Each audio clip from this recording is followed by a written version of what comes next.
yeah. Shake it, but keep pointing out all the lies. Putting the scripture right in your eyes. The Bible guy, he reads Hebrew and Greek and shows you that your book's not unique. The Bible guy, he turns through the pages until every Christian rages. The Bible guy, watch one time and you're hooked. Now let's watch why the Christians get cooked. The Bible guy. Howdy, y'all. Bible Guy here, coming at you live from Northeast Texas. Everyone, make sure you tap that screen, share the live with those you love, with those you hate, with your friends and with your enemies. Let's get the word out there so we can have some interesting conversations. But first interesting conversation I want to have is with my friend. The most interesting conversation of the day. Yeah, with my friend Cam here. So Cam, okay, a little bit of background information for everybody. So like this is some Dalton lore here. I'm a huge musical lover. I love musicals. But one musical I had never seen until yesterday, that is The Sound of Music, and Cam swore on it. So I went on Disney Plus and watched it, and I gotta say, fucking loved it. It was amazing. Fantastic. I cried at the very minimum 2 times in that movie. The first time I did was after when Maria is like calling out Georg for being an absentee father, and then he hears his kids singing, and he goes in there and hugs them, bawled like a baby. Right? Yeah, and the first time I heard Edelweiss, I was like, okay, it's a good song, but I don't see why it's Cam's favorite song. And then at the end of the movie, it comes out again, and then I was crying again at that time because I was like, oh, it's much more. I get it now. It got me, but it was only my second favorite. Edelweiss was my second favorite song. My number 1 favorite song was Do Re Mi. That was my go-to. That's a really, really good one. Yeah, that's probably my second favorite. But okay. No, I know which one's the best. Objectively, if you don't, objectively, God said that this is the case, and I'm sorry that you're wrong, but it's okay. And everybody who hasn't seen The Sound of Music needs to go watch it immediately. Yeah, immediately. I mean, I'll say so and so gets married. I'm not going to say who for the people who are watching. And then I'm like, oh, the end of the movie's here. And then it's like, oh wait, there's 40 minutes left. What's going to happen? Those last 40 minutes, I had so much anxiety. Shit was going down. Yeah. Okay, wait, but honorable mention to the Lonely Goat Herd song. That song is so fun. It was fun.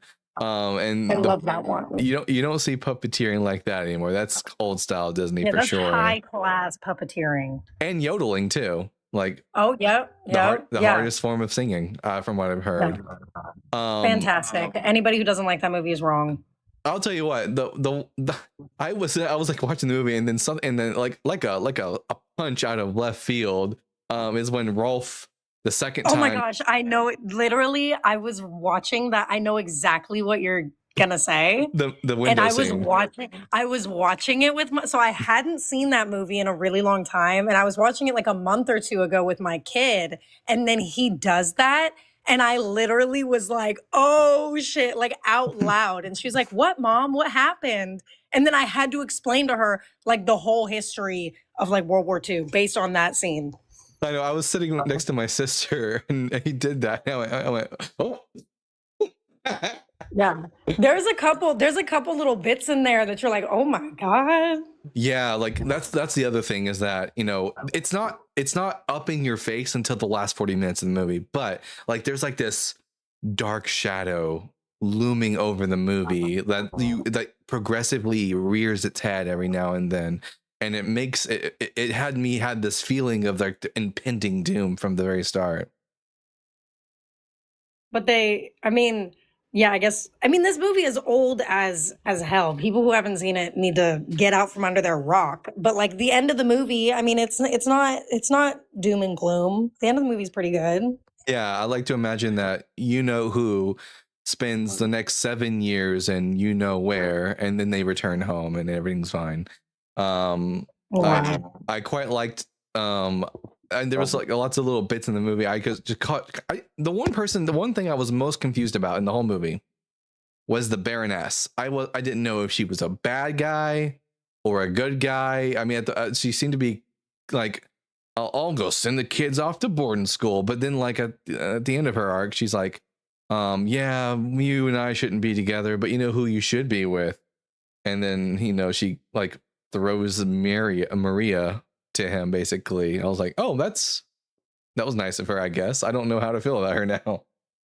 I don't know. She was throwing me for a loop too, because do you remember immediately before she says that, she's like trying to, I feel like she can tell that he's pulling away. So she's like, what should we do for our honeymoon? And she's like throwing out all of the like most expensive things, because I think she wanted to like get his money. It felt like draw him closer. I don't know. But she's super rich. Like she could have afforded all of that stuff. I don't know. I think she was saying that, at least from my interpretation, is she wanted him to be like, oh, look, she wants all these fancy things. Like, this will be nice. But the fancy thing, he didn't want the fancy things. He wanted Maria. But anyway, I could talk about this all day, but you have Christians to cook, I hope. Yeah, let's see. Everyone, make sure you're tapping that screen. And if you're opposition now, you are more than welcome to come up and talk with me and Cam. Today is a smorgasbord of topics. You get to pick which one of the 7 questions on the board do you think, Christians, that you have a good answer for. This you should do like a live like this where you have like multiple like pick your poison sort of things. Yeah, I'll just steal this exact one. You should steal my Philbro timer 100%. Although I mean, I guess parts of it wouldn't make any sense. Because one part it says in the Philbro timer, I am not the philosophy guy, which I guess wouldn't make much sense in your life. But someone's Darth Blockings says your intro is amazing and I'm jealous. Blocked. That's a lot better than the other Darth, 100%. That's fantastic. Oh my god. No, I'm gonna drop down. It's been great. I gotta go now. Bye. All right, let's see. All right, everyone, make sure you tap that screen, share the live with those you love, with those you hate, with your friends and with your enemies. Let's get the word out there and have some interesting conversations. I'm Dalton, the Bible guy, and I am I'm an atheist. I call myself the Bible guy because I know the Bible pretty well, I think, for an atheist, and I'm not convinced that the propositions on the board are true. But if you have a good argument, I'm more than willing to listen up and hear what you got to say. Maybe you can be the one to convince me to turn back to Christianity. That's right. I'm also an ex-Christian. Foxcaster says, girl, I can't see the top options unless I'm start typing. The top options are here, let me see. Let me take a look so I can see what you guys are seeing. On my screen, gee whiz, on my screen I can totally see all 7 of the questions. Everyone in the comment section on TikTok, let me know whether or not you can see the number 8 is the Virgin Mary 700 years old and the wife of Isaiah. After last live's individual, it looks like I also might have to start asking some people that question. Is the Virgin, for anyone who doesn't know, we had a gentleman who came up on this live who made the claim that because they were so like dedicated to Isaiah 7:14 being about Jesus, they had to make the claim that the Virgin Mary was like alive in the 8th century BCE and that she was married to the prophet Isaiah. So, that was interesting. I'm watching on a tablet though. Maybe that might be, different things, if you're having a hard time seeing it, but we got TBS, no doubt. TBS, I'm going to ask you 3 preliminary questions and then we'll get to the conversation at hand. Question number. All right. Question number. Sorry. Okay. Not a problem. Well, sorry, I got distracted by a text message. Are you at least 18 years old? Are you years old? Yes, I am. Question number 2, what pronouns do you go by? Him and his. And then, are you a Christian? Yes. All right, I'm Dalton, the Bible guy. Which one of the 7 questions on the board would you like to give me an answer for? The first one. Okay. Is Jesus the Messiah, the Son of God? Is Jesus the Messiah? Okay. Yeah, I'm not convinced that Jesus was Messiah because I don't see any prophecies that he fulfilled. Would you like to give me a good reason to think he was the Messiah? Yeah. So, first and foremost, I do not take the stand of that Jesus was merely prophesied in one particular prophecy in the Old Testament, but I do look at, well, let me just make myself clear. Sorry, I'm just trying to get my thoughts intact here. There is prophecy concerning, or an analogy. I won't say a prophecy, but I'll more so say an analogy that Jesus fulfilled as the lamb slain, or the unspotted lamb to be sacrificed. Oh, so here's the problem. Typology is not a good argument for Jesus being the Messiah. Right, and I understand that, and I also understand that there's analogies too, and that's why I was previously trying to say in the Old Testament, well, analogies. You can't fulfill an analogy. You can fulfill some sort of type. You can fulfill a type. I think what you're meaning to say is I think you're referring to types, not analogies. Those are different. Yeah, well, that too, but the reason why I'm saying analogies is because the book of Matthew pulls analogies from the Old Testament prophecies. Give you an example. It talks about out of Egypt I have called my son. He's drawing an analogy that Jacob, being God's son, called in Israel, out of Egypt I have called my son, referencing Jesus coming out of Egypt, but not in the sense of fulfilling that prophecy, because God was speaking directly about Jacob. Wasn't even a prophecy in the first place. But also, again, that's not an analogy. That's typology.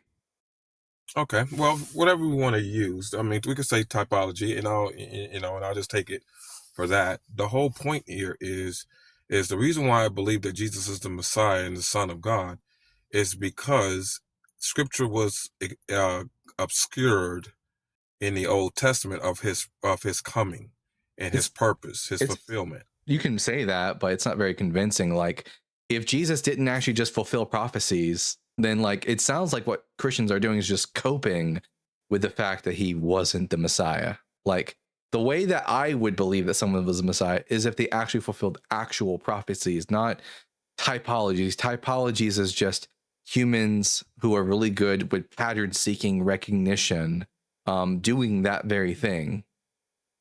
This isn't unique to Christianity, right? This is something that's not only done in Christianity, but it's even done in known fiction, like in the Harry Potter series. There are people in the Harry Potter community who believe that there's a part of the first book that they think foreshadows all of the last 6 books perfectly. Now, the author never intended that turf turd, never intended that. But nonetheless, people are so good at seeing patterns where none exist that they're able to draw that meaning. And the Christians are just doing the same thing. So unless you can point me to an actual prophecy that Jesus fulfilled, I'm going to say that he's not the Messiah. Well, a prophecy that he fulfilled was the fact that Jerusalem would be destroyed. I mean, he actually prophesied. He prophesied that Jerusalem would be he said not destroyed. He said not one stone would be left upon another, but there's a whole wall from that time period that's still up. Also, no, he was talking about the temple. Actually, he wasn't talking about the wall of Jerusalem. He was talking about the temple. Yeah, because the temple wall is still up. That there's the western wall is still up. No, no, no, no, no, no. Understand what I mean? I'm not talking about the Western Wall. That's the Western Wall which is of part of Jerusalem. He's talking which is about part of the the temple. temple. That's part of the temple complex. Why do you If that's the way you why do choose you to view it. why do you think Jewish people pray at the Western Wall? Well, there's a multiple reasons why, but primarily is that they're praying that their temple will be rebuilt and that Messiah But why would that come wall? and rule. But why that wall? Why do you think? Because they believe that that's the original wall that the Temple Mount was. And they're actually That's correct, what. and they're correct. That is in fact the place where Herod's temple was located historically. So Jesus's prediction did not really come to pass. Also, I'm not convinced that Jesus actually even said that, because the first gospel, which is Mark, which has that prophecy, wasn't written until after the temple was destroyed. So we don't know that the historical So let me Jesus ask actually you said something. that. So let me ask you something. What do you then propose when all of individuals, far as and as we look at as church fathers, but as well as someone who rejected Christianity and who was a Pharisee of himself, Josephus even relates to that temple being completely destroyed. What is your argument with Whoa, Josephus, who's my not neck even my a neck brother hurt Christian? from my neck hurt from that crazy pivot. I mean, he describes the temple being destroyed, but Hmm. like a lot of people said that the temple would be destroyed. Correct. It's not a prophecy, However, but it's not a prophecy from the Hebrew Bible, is it, about the Messiah? Well, actually, by talking about the temple, you managed to somehow get us off the topic at hand, being okay, I'm not messianic sure. All right. prophecies, which are prophecies about the Messiah in the Hebrew Bible, not alleged prophecies given by Jesus in the New Testament. Got you. So let me go back to that then. Excuse me. Sorry, I didn't mean to take us off thought. But going back to those, Jesus is the Messiah, not of this world. Should I say that? Then he's not I the would say Messiah. he was. Then he's okay. So let me say this again. A What? Messiah means simply anointed one, Yes, but right? the All right. So you prophecies. can be But you if can be you an anointed. So wait a minute, bud. Wait a minute. If you read the Hebrew Bible, though, it tells us that the Messiah will rule from Israel on earth. Mm-hmm. So if Jesus isn't doing that, he's not that person. He's not the Messiah of the Hebrew Bible. And the Hebrew Bible Well, never Jesus says. says that the Messiah will rule from heaven. That's not in the Hebrew Bible at all. And what does Amos 3:8 say? Amos 3:7, that the Lord does nothing without first revealing it to his servant, the prophets. So if you want me to believe the Messiah has to rule from heaven, and not earth, I'm going to need to see that prophesied in the Hebrew Bible. And then you have to demonstrate that Jesus actually is ruling in the heavens. And this is why I am trying to share with you that it's obscured in the Old Cope. Testament That's cope. for That's just cope. for a specific reason. I'm sorry. I thought God was not the God of confusion. He's not the God of confusion, but he's Why, also a why God the of wisdom. why is he fucking confusing everybody then? So it's He's like not. this sounds like something that you have to post hoc say. Like if I No. believe someone was the Messiah and they didn't fulfill prophecy, I would say the same thing. I would just say, oh, it was actually hidden in secret, and God was like in his So wisdom. let me tell you why it was hidden in secret. So let me tell you why it was hidden in secret then. Sure. Do you believe in the devil? No.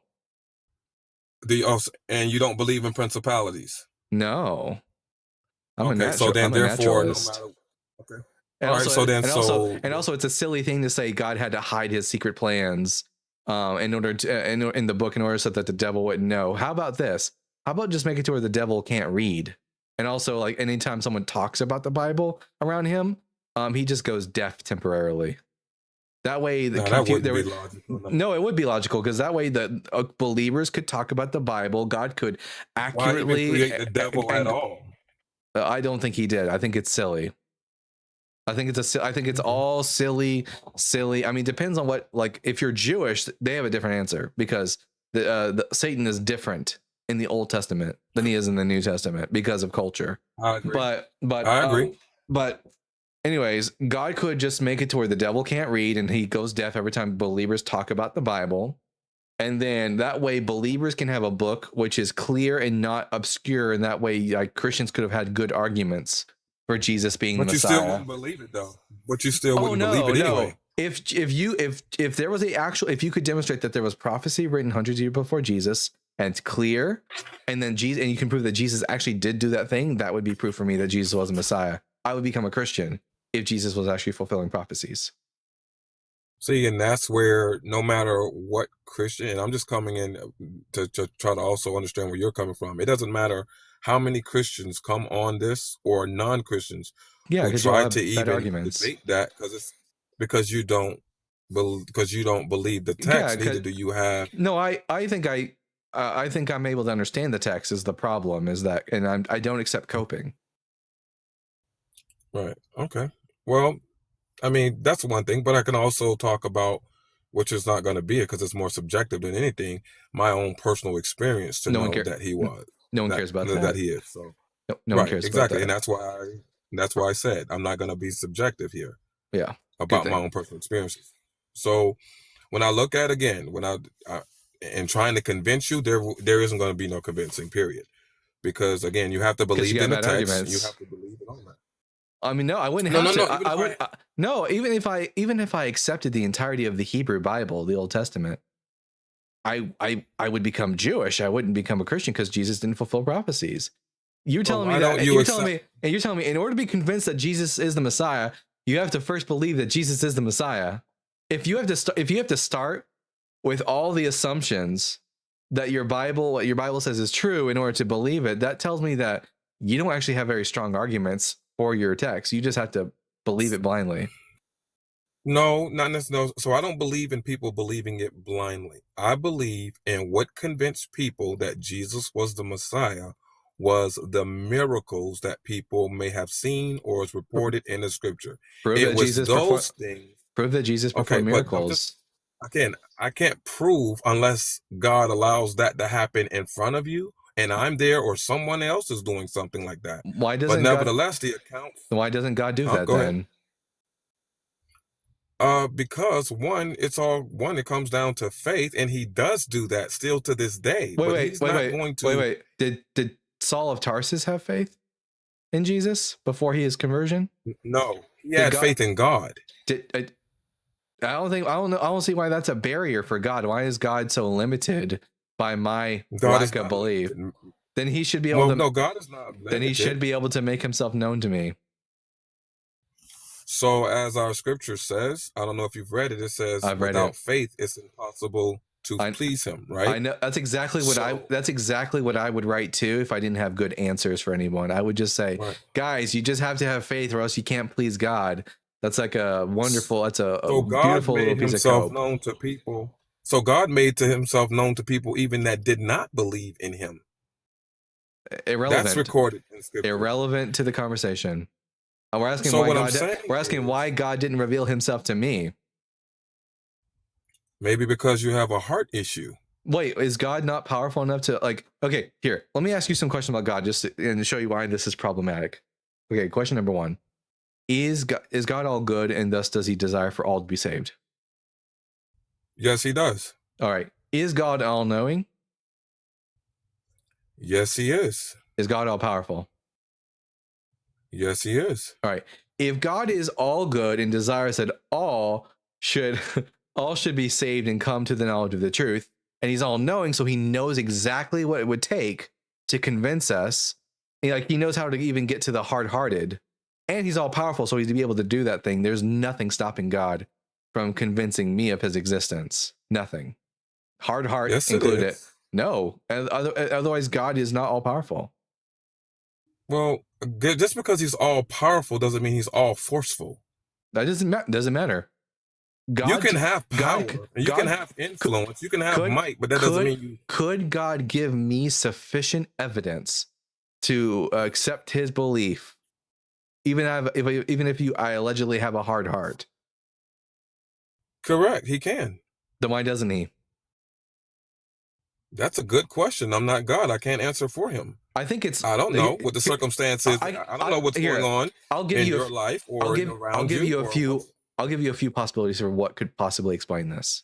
Option number 1: God's all powerful and he's all knowing, so he knows what we take and he's powerful enough to do it. He's just not all good. He doesn't want me to be saved. That's what the Calvinists believe. Or God is all good and wants me to be saved, and he knows what it would take. He just doesn't have the power to make it happen. Or option number 3, there's 2 more options. Option number 3, he is all good and all powerful. He just doesn't know what it would take to convince me. And option number 4, which I think is probably the most likely one, is that he simply doesn't exist. That's why he's not able to do this thing. I understand that. And here's the thing. God, as what you've already quoted, God would that all men be saved.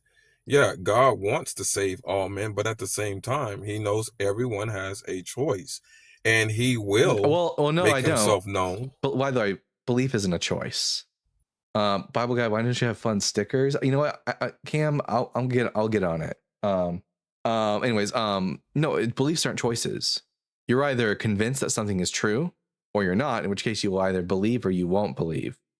That's beliefs aren't choices. If God really cared about like my choices, then he would give me all of the information that I would need in order to make an informed decision. But he hasn't.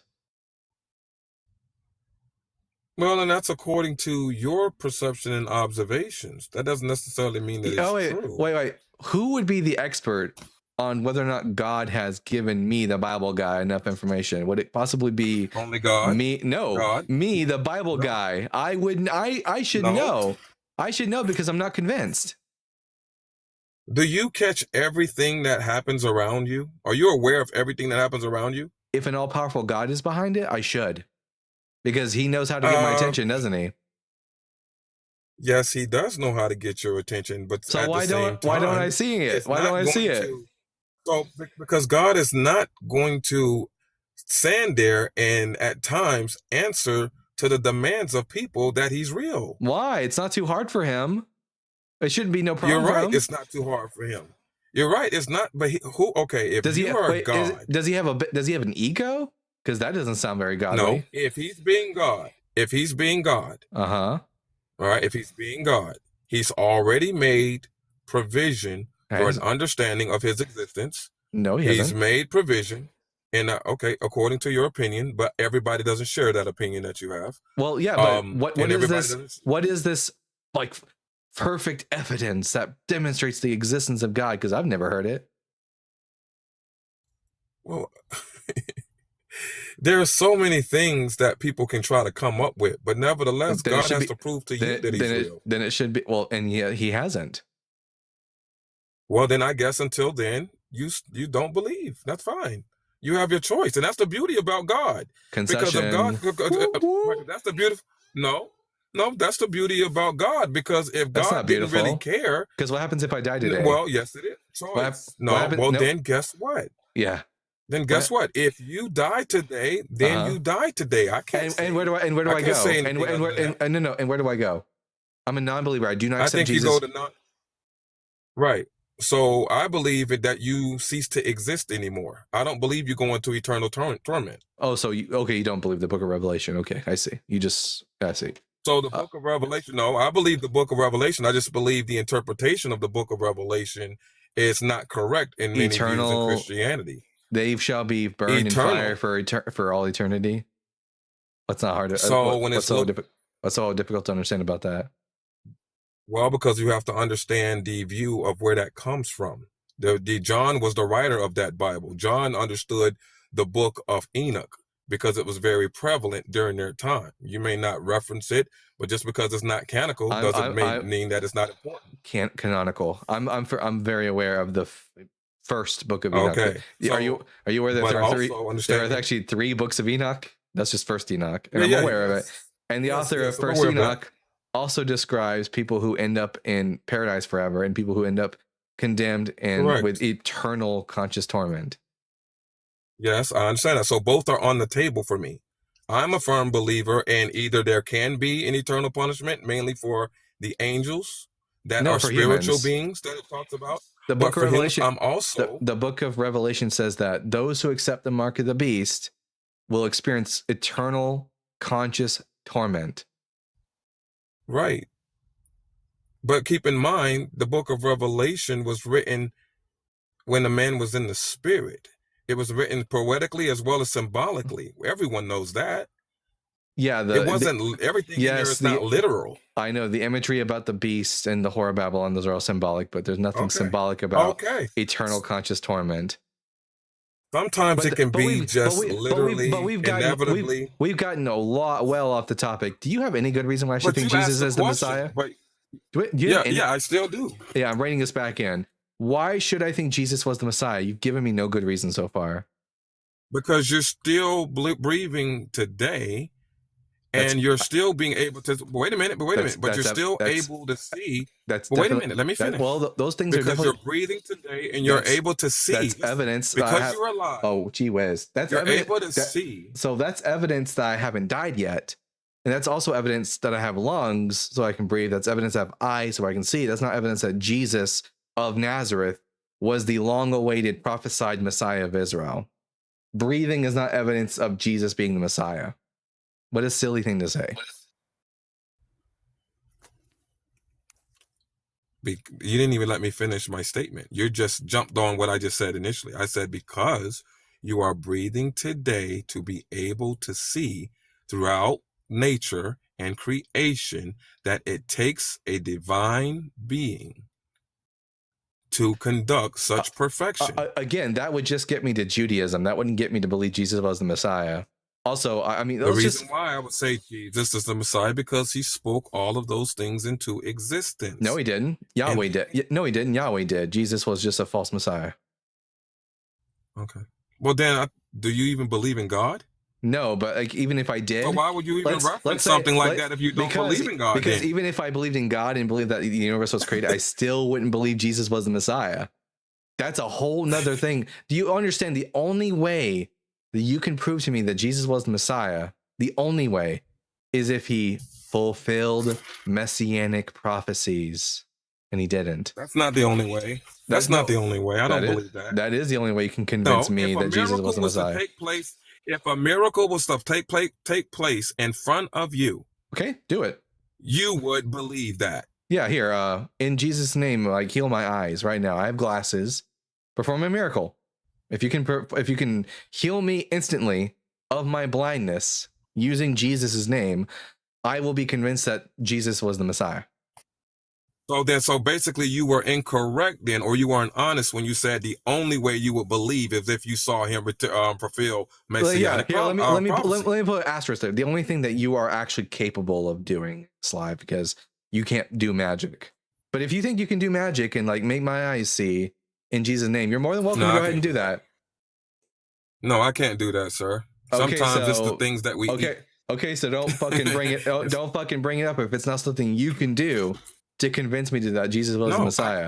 I don't have the ability to. I don't have the ability to is what I'm trying to say. Then maybe you shouldn't have brought it up, dude, or else I wouldn't have called you out on it. So the only thing you can do to convince me that Jesus was the Messiah is if he fulfilled prophecies. Got you.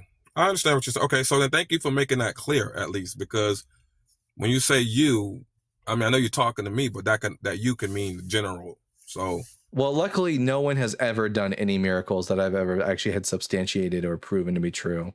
Every time someone does a miracle, I'm sorry, it's always some bullshit like my friend had cancer and I prayed for him, and then you know what? A couple weeks later, the cancer went away. Even though cancer, cancer always goes away on its own. Hey, Godless. Hey, Dalton. I actually was listening to Mezzo and Joel earlier, and there's like a 72-part YouTube series on YouTube where a woman apparently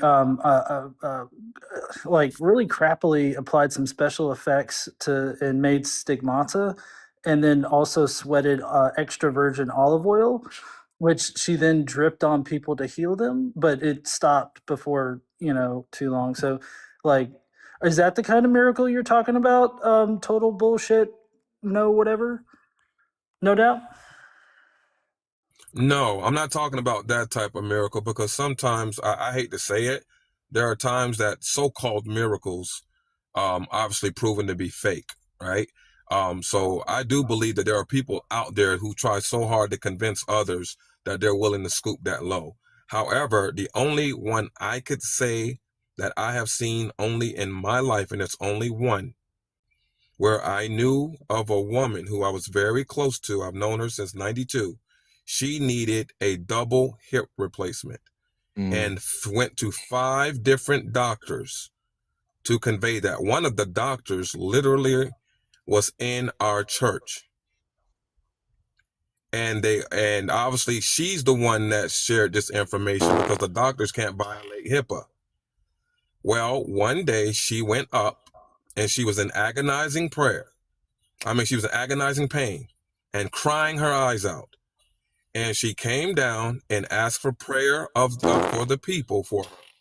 And literally within seconds, all of that pain disappeared. This took place in 2006, and we're now in 2026, and there is nothing whatsoever Sorry, of that pain or anything. She didn't need it. So I'm just telling you what I saw with my own eyes. Yeah, There's only one. Can you demonstrate that anything you just said is true to us? I can't personally demonstrate, but I don't know if they will want to, but they can show you their medical records. So total bullshit. Have you ever seen the movie Deadpool? No. Okay. No. No, you're not a Marvel guy. Okay, so Deadpool is this character who has like an amazing regenerative ability, right? Like if you cut off his arm, it'll grow back. You got anything like that up your sleeve? No, that's what I'm trying to tell you. I've only saw one with my own eyes. I haven't seen anything else. Why are the miracles never something that people can actually prove happened and that are actually miraculous? Like if you could have like an amputee grow their arm back, that would be actually miraculous. If you could have a guy walking on water, although I guess Chris Angels did that once, but it was a magic trick. But if you could have an eye like split the water and people walk through it, that would be actually miraculous. Why is it always that God seems like, did he use up all his good magic cards at the beginning of the game and now he's got all the lame ones left over that he can't? It doesn't sound very convincing. No. So what it comes down to a belief, right? So in our text, and beliefs come down to being convinced, and conviction is based off evidence. No, let me just share this, please, okay? Jesus himself, when in his own hometown, because people were so familiar with him, he wanted to do certain things like miracles, but he couldn't, according to the text. I think that's a myth, right? Yeah, I understand you do this as a myth, but I'm just saying these things have happened in different parts of the world, I'm sure. But I've read them. I can't substantiate them. I cannot substantiate them. However, multiple individuals have stated this. Okay, here, let me save you time, Bud. Let me save you time. Don't bring up anything that you can't actually provide me evidence for, because you're wasting my time and yours. Well, of course I'm not. Well, you gave me you asked me. Well, not you, but the other gentleman asked me. And I plain out told him what I saw with my own eyes. But you couldn't provide us any actual evidence of that. So I won't be able to prove anything in front of you. No, bad boy. Don't do that again. Okay, do me a favor. Do not. First of all, don't be disrespectful like that. Anyways, because don't do that. So don't do that. I'm not a feline. So don't do that shit again, okay? It's a waste of my time and my audience's time. If you're going to cite a miracle, you need to bring me the evidence that the miracle actually occurred. Otherwise, it's just a story that you're telling us. And I can tell you stories too, bud. Yeah, but do me a favor. Let's not say stuff like the down boy and all that, because I gotta rein you in somehow. You keep doing it over and over again. You can. First of all, you can ring me in respectfully. I have not called you anything or said anything derogatory. That's why I think about that. Gee whiz, they weren't gonna give us anything. Godless, how you doing today, bud? Yeah, I'm doing all right. Just getting off of work and everything, coming home. I was thinking about going live, and I saw you live, and so I just thought I'd stop in here for a minute. Yeah.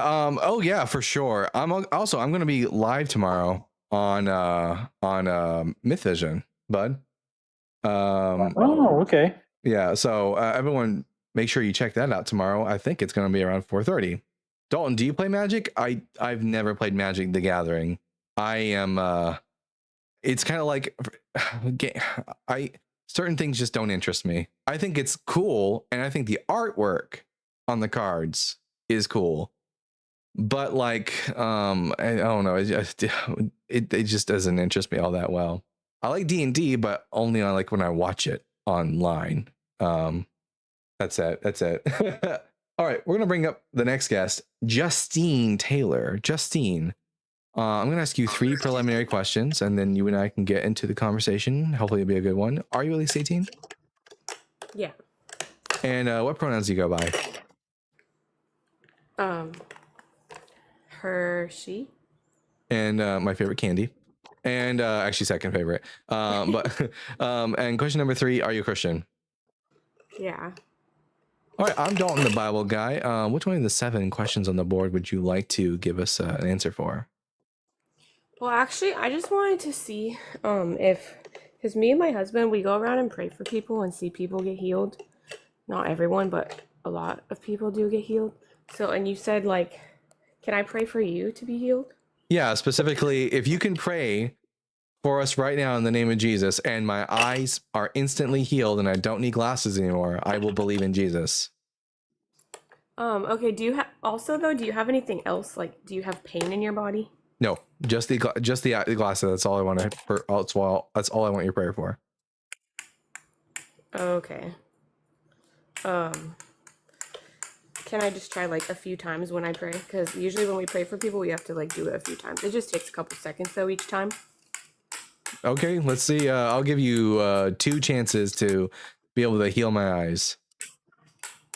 Only 2 chances? Okay, Yeah, we'll just see what happens. I mean, surely God can do it in 2 goes. Well, I have a quick question before we start this seance here. So, like, why do you have to beg God so much? Like, I thought that Jesus said, knock and the door shall be open, ask and you shall receive, right? Like, I feel like I'm directly paraphrasing that. Well, it says if you have faith as small as a mustard seed, you can move mountains. And sometimes, like, if you do it once and then it doesn't work, you keep trying. It shows that you're actually having faith. It's like an action of faith. In number of mustard seeds, how big is your faith? I don't know. Because I've seen people healed when I had no faith whatsoever. Like, because it was like too hard to believe that would happen, and then it happened. Now, quick question. Is it like Deadpool healing, or is it like, yeah, that's probably natural, but I'm going to go ahead and attribute it to God kind of healing? Well, I haven't seen someone's like arm like grow out when they didn't have an arm. I've never seen that before. But I have seen like my dad's neck was all burnt up from radiation cancer, and someone prayed for him. I didn't pray for him actually. It was someone else in a Bible study, and his neck physically like healed before my eyes. I've never. Wait, That was radiation cancer? Like, is this like a new kind of cancer that emits radiation as opposed to? No, he got treatment with radiation for his cancer. Is what I mean. Oh, okay. So, okay. Sorry. The way you phrased it made it sound like some kind of evolved form of cancer. Sorry. Okay, let's get on with the experiment though. Let's see if you can magic my eyes better. So, all right, Okay, I'm ready. just gonna try. Okay, so I just command right now all your sight to be healed, your eyes to be healed right now in Jesus' name. Can you just try taking off your glasses to see if it looks different at all? Nope. Can I try it a couple more times? Sure, I'll give you 2 more goes. Okay, I command your eyes to be fully restored and to be healed right now in Jesus' name. Try again. Nope. Okay, I command your eyes to be fully healed right now in Jesus' name. God. Oh God. Oh no, nothing. It was just an orgasm. Oh, we're good. No, glasses still required. I cannot see, so sorry, nothing Well, if became of anything it. changes, I'll come back tomorrow and see if anything changed.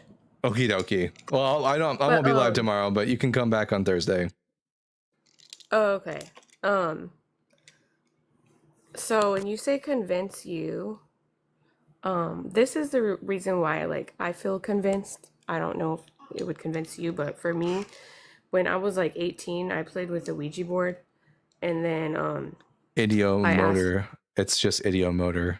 Yeah, it's a naturalistic phenomenon. Oh, okay. Well, anyways, though, something else happened to me. When I played with the Ouija board, me and my friend asked the spirit to come into our bodies, and I thought it was all fake, anyways. So I did that, and then after I was like, okay, go back into the board. Nothing really happened. But then after that, I was not. After like a few days, like I don't know, after about a year, it fully got worse and worse and worse. But I was like not normal anymore. I wasn't myself. I started going crazy. I couldn't get good grades anymore or study. I had like obsessive thoughts. Sounds like you were prompted, and you had a psychological like breakdown of some kind. Well, we'll see. So anyways, I had like all these thoughts all the time, you know, demons were just tormenting me after that.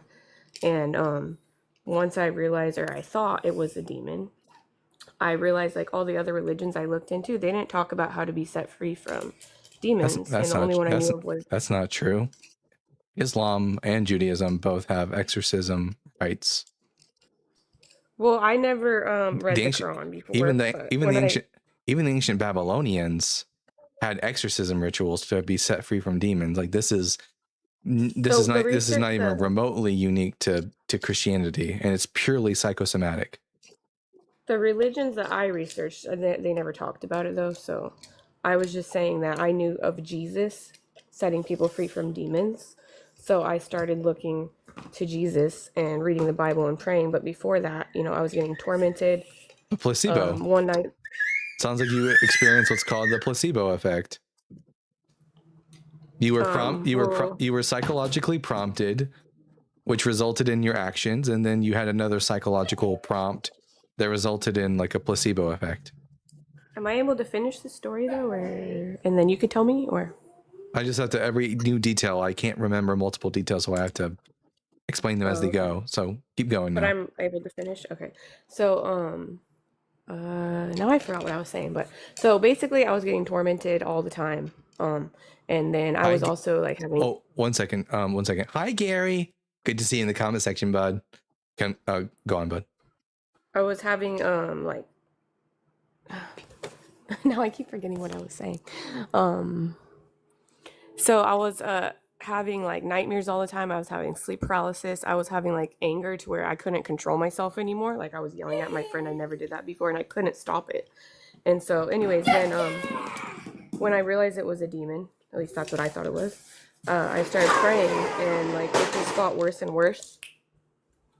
Because that I started having thoughts like I was going to become the Antichrist and I had to unalive myself or I'd become the Antichrist. So I tried to unalive myself in the bathtub and I heard a voice say, go read the Bible. So I stopped. I went to read the Bible. I started reading about how we could cast out demons in the name of Jesus. And then I told it leave in Jesus' name and something like popped out of my chest. And then I was like, well, what if it comes back? I was too afraid of it really to cast it out. So it just came back. So I was like, no, like you have to leave in Jesus' name. And I kept doing it. Hey Dalton, do you remember all those like horror movies where they defeated the monster by just being like, back in Jesus' name, and it like scampers away? Yeah, I mean, these all do sound like psychosomatic illnesses. Like it sounds like you were experiencing religious delusions. So anyways, I tried to tell it to leave. It wouldn't work. So I kept reading the Bible. I kept praying. And then it talked about fasting in the Bible. So I did a 3-day fast and just started seeking Jesus, and it finally went away. It's going to be the same answer, bud. These are just psychosomatic illnesses with the placebo effect at the end. But then it went away, and I was completely normal. Which is the placebo effect. You prompted yourself into getting better through like some sort of psychological prompting, which would be the Jesus belief. But people in other religions do this too. Why would you try everything though and nothing works, and then you try one thing like Jesus and then that's the only thing that works? Because you grew up in a Christian community, so it's the one that had made the most sense to you. People in Judaism experience this, by the way, and so do people in Islam. Well, hey, Justine, I just want to make sure about something real quick. Are you seeing a therapist currently? Because I feel like a counselor, therapist, psychologist could help. Well, no, it went away, so I don't need to. No, I feel like you definitely look into that. Recovering from Religion Foundation is great. Seculartherapy.org is great. Like all of those. Yeah, Jesus doesn't just make that kind of shit go away. Okay, so I just want you to be safe and healthy and stuff. Okay. Yeah, Yeah. but religious beliefs can induce in people all kinds of phenomenon, and even with people who are not. And I'm not just talking about. You don't have to be a quote unquote crazy person in order for this to happen. Normal people like you and me can become subject to religious delusions under the right prompting. Just wondering, like, how that happens. How would that work? Like, how does that happen? Yeah, through the power of suggestion. Like, for example, do you know what a placebo is, right? Yeah. Yeah, it works the same exact way. Like the placebo pill is just sugar. It doesn't have the power to heal you at all, but people genuinely believe that it's a real like medication, and then they'll find that they feel better afterwards, and it's all through the power of suggestion. And the same is true in the opposite direction. You were playing around with a Ouija board, which meant that you, on some level, already believed in this supernatural, and that's what prompted you to. And maybe you even like knew that this could have been bad because of the people around you telling you this, and this could have led to all kinds of negative, like psychological effects. What about like, so we cast demons out a lot, I don't think you like do. people are like throwing up, screaming, doing stuff that like I feel like Those are all natural. You know what I've never seen though? I've never seen like someone's eyes turn completely black. I've never seen someone actually float in the air. Anything that could actually be like could not happen naturally. It's always like there's always a naturalistic explanation. These are just people I see who what have you're saying. different mental illnesses, and for a time these mental illnesses are quelled by the placebo effect. But even then, like sometimes in a lot of instances, people who go to have exorcisms occur to them have to return to the exorcism at a later time because the illness returns, because it's just like it's just how psychology works, and it's not unique to Christianity. So you were saying like if something happened where someone floated, it would mean that Yeah, it's real? if you could show me someone actually like possessed who is floating in the air, no part of their body touching the ground at all, that would be like major points in the direction of like something non-natural occurring. I've heard of that happening. If I ever see it, I'll video it. I don't know. I've heard people say it's happened. Yeah. It would just be better for these individuals if instead of people praying over them, they just sought mental help. But you just said that if they were floating, it would really probably sure. be If real. they're floating, that's magic as there's happening, but that doesn't happen in real life. I mean, I've heard of it happening. I've never seen it myself yet. You've heard of it. I mean, that's just a story, bud. In reality, but in real life, tons of people have recorded exorcisms. Nothing supernatural ever occurs in these videos, ever. Yeah, I guess. I remember see one what- where like a 9-year-old girl was like infested with a demon, and she like sat up in her bed, spun her head around, and vomited at people. Did it look like pea soup? Yeah, a little bit. It was kind of pea soupish. Is that kind the of, Exorcist like movie? Yeah, which oh I shit, haven't. was that Exorcist? Yeah, Damn. which by the way I haven't actually seen. It'll be on my to watch list eventually. But So if that happened, isn't that a true story? no, and that didn't. I mean, there was a little girl who they believed was but she didn't like her head didn't like twist around in a 360 like in the movie, and nothing like that happened. Yeah, when I had that spirit that I feel like it was a spirit, I thought my head was going to do that, and it never did that. But Yeah, it's like people who like they'll feel like bugs under their skin, and that's like completely like a naturalistic like psychological experience that's happening. well, yeah, but that's like a nerve problem usually. Same with the exorcism stuff. It seems a little deeper. Like people actually. It's mental, so it is deeper. It's not just the nerves. It also goes down to like brain and psychology.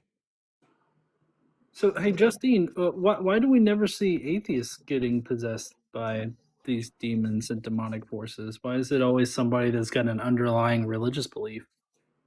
I'm pretty sure that like you've never seen anyone. You would have to like actually find videos of people and see if atheists have been possessed. I'm pretty sure it's happened to like normal people, atheists, all types of people.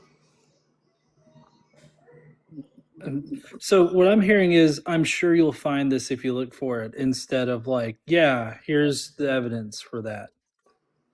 I mean, yeah, because I haven't looked it up before, but Well, yeah, but you see how you're just so sure that the proof exists before you even go and you look for it?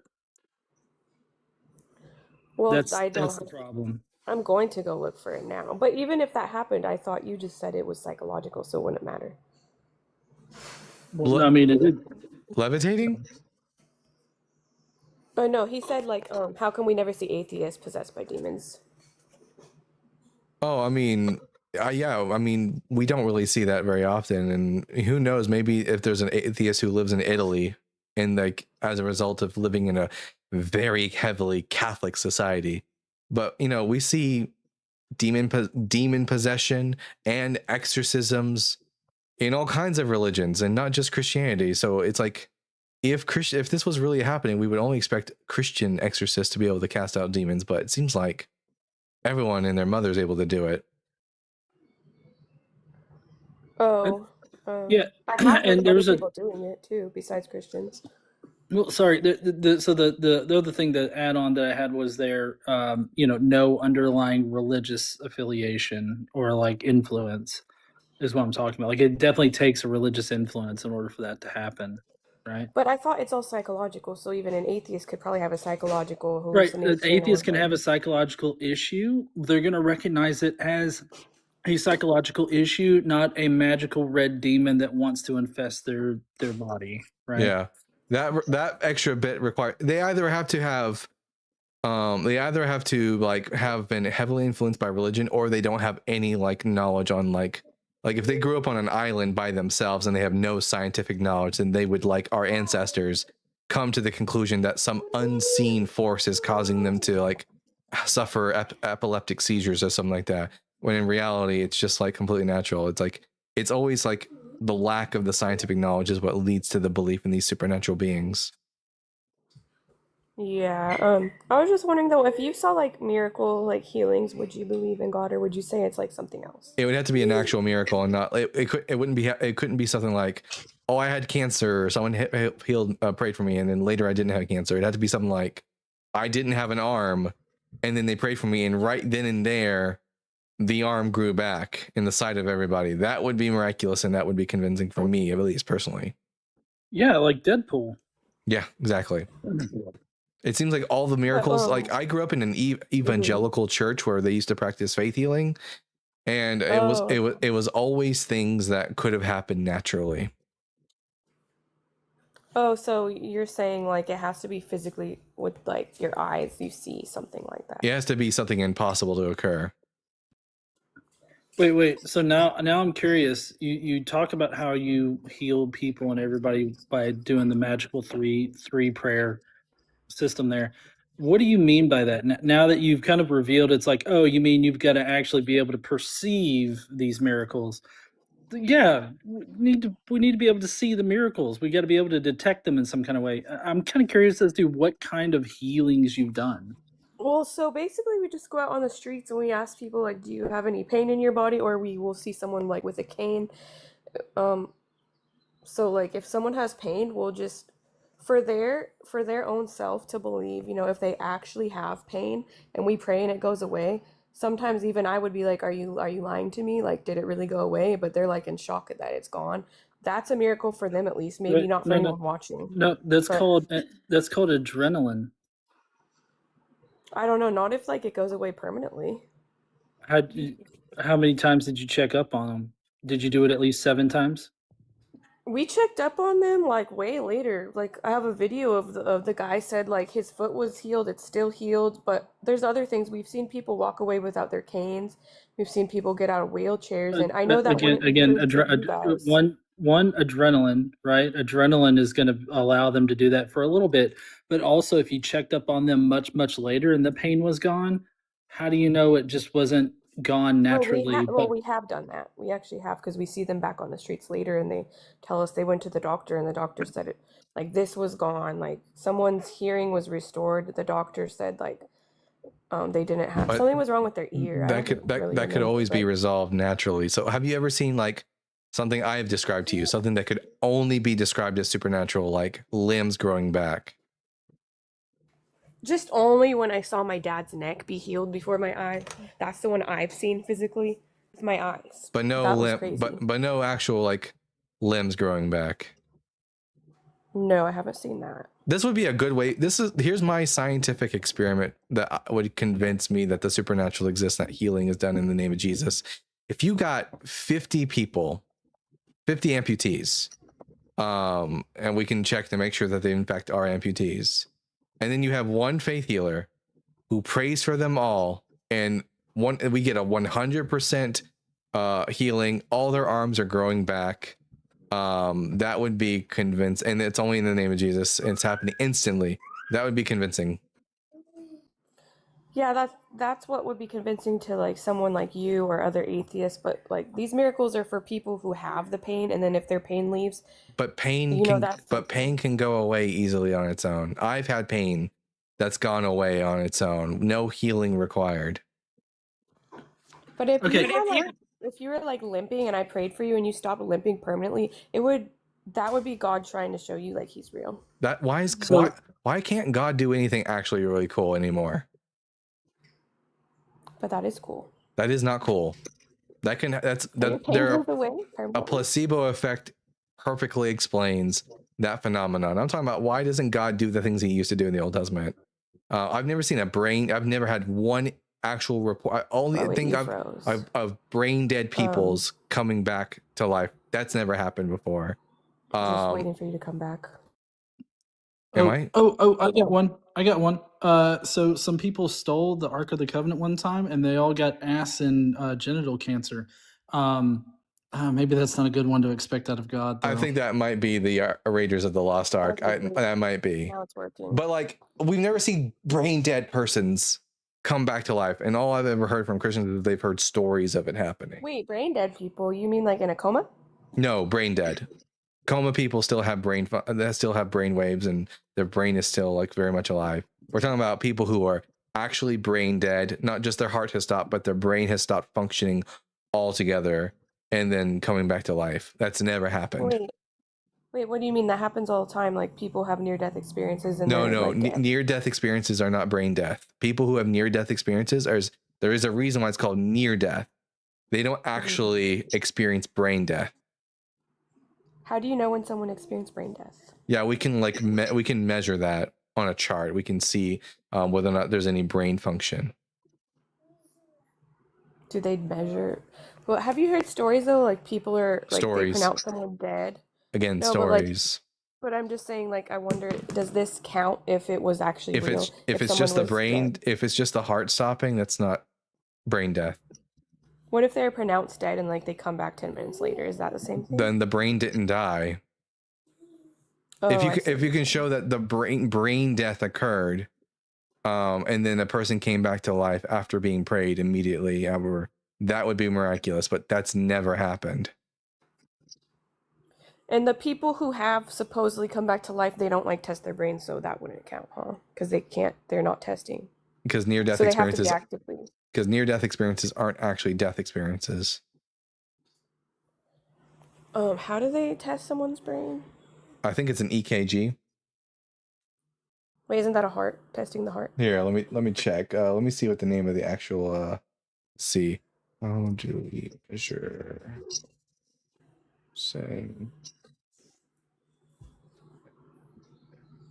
Let's see.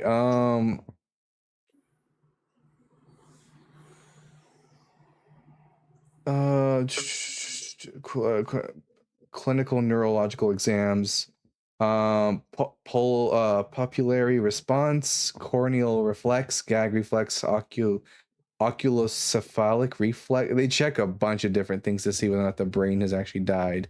Confirmatory tests, EEG, so not EKG, It's EEG, electroencephalogram, looks for electrical activity in the brain, cerebral blood flow studies, CT, and angiography or nuclear medicine scans. So there's lots of ways to test if the brain is dead. But that would like never happen even if it was real, right? Because nobody's testing the person's brain while they're like dead. No, that's how we. No, they do. That's these are really they we've do used do that we've when used they're these dead. before. We've used these before. Like that's like, for example, if you have a person who's like on life support, you know, Oh, I see what you're saying. Okay. their body still functioning, but there's nothing going on up here. All that's shut down. The body's still functioning though. Oh, okay. Anyways, so doesn't look like we have anything more to talk about, and I do have some guests who would like another guest who'd like to come up, and I got super chats to read. So Justine, you can check back with me on Thursday and we'll see if my eyes are feeling better. Okay. All right, have a wonderful day. I think I'm gonna jump off here and maybe go try to do some fishing with my live. Okay. Hey, hell yeah, dude, that sounds like fun. I just got some some PTSD from my childhood just now, but you know. But hey, thanks for coming up, bud. Good to see you. Yeah. No, thanks for letting me up. I'll talk to you later. See ya. Me and John have got to get back together and do a joint live session. Finn, hey bud. Hey guy, good seeing you, man. That's really all I wanted to come up here and say. I wanted to come up, say thank you for all you do to contribute to sanity in the world. Thank you for all of the education you bring. Thank you so much for everything you do for the people that are deconstructing, bro. I don't think that I think you probably get ripped into far more often than you get praised, and everybody deserves to hear a good thing every now and then. So I just came to compliment you, bro. Hey, I appreciate that so much, bud. Very much appreciated. Yeah, that is a truth statement you just made right there. So I do appreciate that. Thanks, bud. Yeah, sure, man. Well, I'll be around. I'll be fighting in your honor in the chat. But I'll drop down now. Have a good one, bro. Great seeing you back. Cam, what took away your vision away? Apparently either a shit design. Okay, so I got some super chats to read here, and then hopefully we'll get another. We had a Christian, I think, in the comment section, but until someone comes up, I'm going to read some super chats. I'm going to put on my my more dominant voice. To read these super chats, here's my dominant voice. So, at Indy TNC with the $5. Virgin Mary is honestly a great name for a Yuri comic, not gonna lie. I need to finish my research paper and presentation for real, bro. What am I doing? Help. You and your Yuri Yowie stuff. Oh, you're so wild. Ooh, 1 second.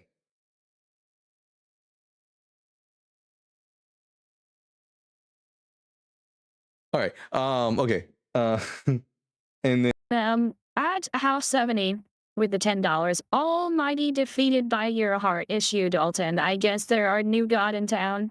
Yeah, why is it that God is supposed to be all powerful and yet he's so easily defeated by some atheist who's got a heart issue? I don't have a heart issue. I have a heart issue. It won't go away. I'm just kidding. And Only LC with the $1.99. Well, we know how that was gonna go. are we done with the last guess? Yeah, that for sure. Had to really rein them in at the end. And then on the LC again with the $4.99. I played with a Ouija board and bloody Mary shit multiple times as a kid. Because friends beated me, dated me. Not a damn thing happened to me. I was a Christian during that time. yeah, and even if you do have an experience where you feel like the object, the I don't know what you call that thing, moving around on the board, there is it's called ideomotor phenomenon, and the ideomotor reflex is actually what's responsible for like you feel it's like your hands are actually moving subconsciously without you even meaning to, and that's what leads to the planchette. That's what you call it, the planchette. Thank you, Johns, too. That's what results in the planchette moving on the board, not because of ghosts. Also, what a funny universe we would be living if ghosts were real and like Hasbro toys were creating a way for us to talk to them. And at Cliff German with the $4.99, I'm a quadriplegic. Ever pray for me? I'd love to walk again. Yeah, sadly, it looks like Cliff, like that sort of thing just doesn't really happen, sadly. But you know what? You know, we can still hold out hope. You know what? Maybe Peggy will do something, but you know, she ain't in really the healing business. She's more in the, you know, penetrating business. At Steve Gear with the $5, healing a limp is lame. Yeah, healing a limp is pretty lame as far as sexual healing. Yeah, I agree, Lath. Yeah. Peggy provides sexual healing for those who need it. But anyways, Saints Unite says we live in a fallen world. No, we don't. That would to say that we live in a fallen world, that there was a time where the world was perfect, and I'm not convinced that the world was ever in a perfected state. That's just mythology. But you're more than welcome to come up and provide evidence for it, I suppose. Anyways, let's see. We are at 1 hour, 16 minutes in the live, so I think I'm going to do a quick restart on TikTok, and then we'll see if we can get some opposition in here. So, everyone, make sure you, if you aren't following me already, make sure you're following the Bible Guy, and then we'll come back and we'll have some more interesting conversations. See you all again in just a moment. Bye.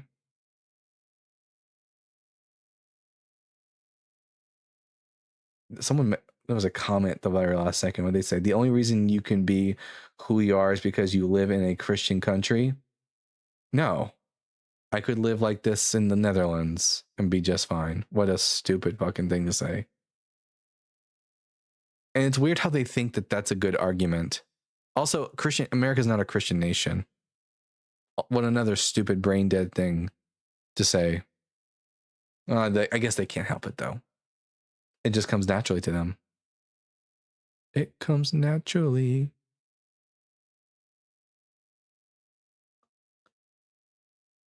The sound of music. It's funny because you hung up on me. So and it wasn't until yesterday that I saw The Sound of Music, but like there's a scene from Family Guy, and that's what Cam was referencing earlier, is that oh no, that was on her live, never mind. But there's a scene from Family Guy where they do the goodbye song from Sound of Music. King is back. What's going on today? Hello, Goober. Have we spoken before?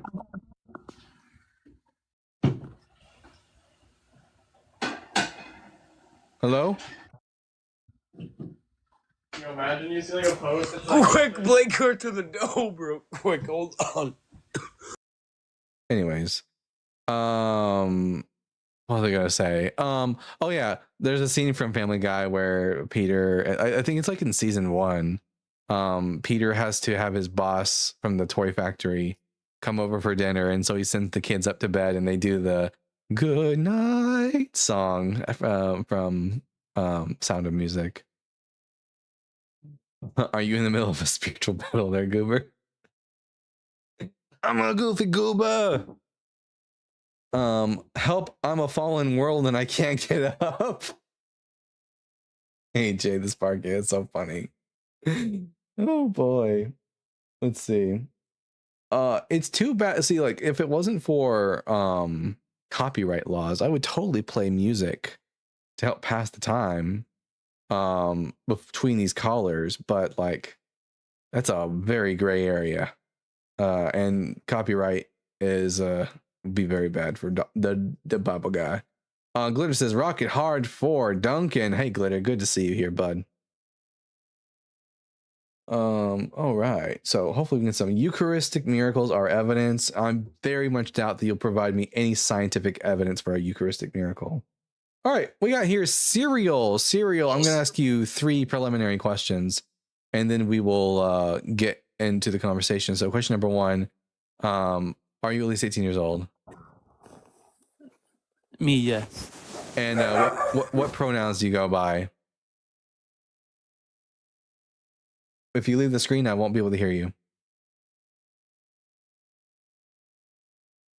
Obedience says, what about the miracle of Fatima? That's called a religious delusion, mass delusion. Some people at Fatima didn't see anything, and the sun definitely didn't dance in the sky.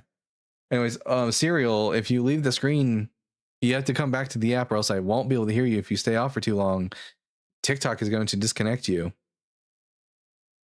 I think a dog just attacked him. It sounds like a little dog, but they are ferocious and they are gone. Well, that was short-lived. Oh man, I remember used to go to mass in the morning and I hadn't eaten breakfast yet because I was like hardcore. Some people would eat breakfast, they'll like go an hour before mass. Because here's the thing, in the Catholic Church, you're supposed to fast for at least 1 hour before mass. And so I used to do it hardcore. I wouldn't eat at all in the morning until mass, which is why by the way the first meal of the day came to be called breakfast, because you break your fast. There's miracles in every religion. Yep, miracles, exactly. Yeah, I feel like I missed so much Christian lore. You ain't missing nothing, Hourglass. That's why that way you can really taste the Jesus flavor. Guys, you guys have no idea how serious Catholics are about the Eucharist. Like, if they drop the Eucharist on the floor, they will not throw it away because they think it's Jesus. They have to dissolve it. And then there's a whole procedure they go through. Looks, I guess that guy had to leave because someone was after his Lucky Charms.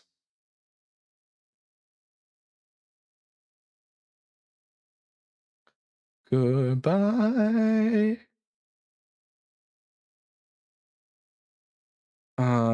I feel left out. It wasn't me, I swear. Oh, yeah. You know what? You're good. You're good, Hourglass. You're not left out because you got this community, you know, and you're learning about it right now, I suppose, without all the bullshittery behind it. Fantastic. Let's see, Eucharist is a bad snack. I agree, 100%. Why don't they just eat it? Sometimes some people are more than willing to eat the Eucharistic cracker, even though it's fallen on the ground. Like, as a Catholic, I wouldn't have had any problem with it because I thought it was such a holy thing. I'll never understand why other denominations don't claim Catholics. It's a whole history there going on. Another super chat here from @NB with the $5. Brody, who is Steele, and why have they been in the disc for the past week running the same debate chat? What is this reality? I don't know what you're referencing, NB. Brody, who is Steele, and why have they been in the disc, I guess, Discord for the past week running the same debate? Someone in my Discord, someone named Brody, who's running the same arguments over and over again. Let's see.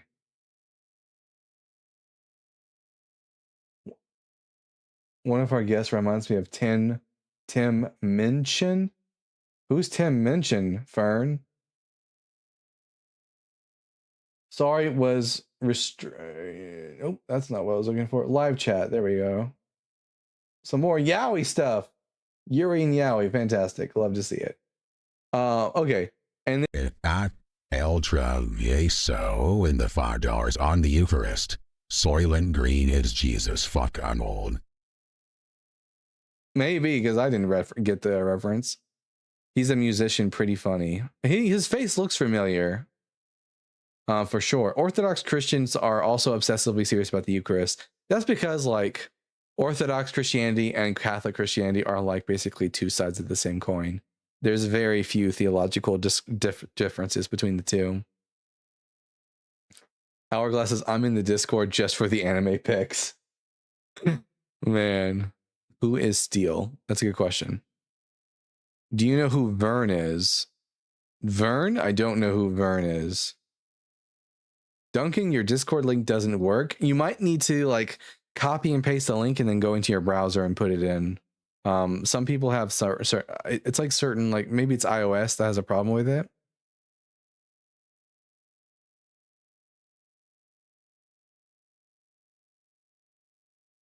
The uneducated perspective I have is that Eastern Orthodox and Catholic are the two mega denominations, and then there are tons of denominations under the Protestant category with varying popularity. That is that you might have called that your uneducated perspective, but that is accurate.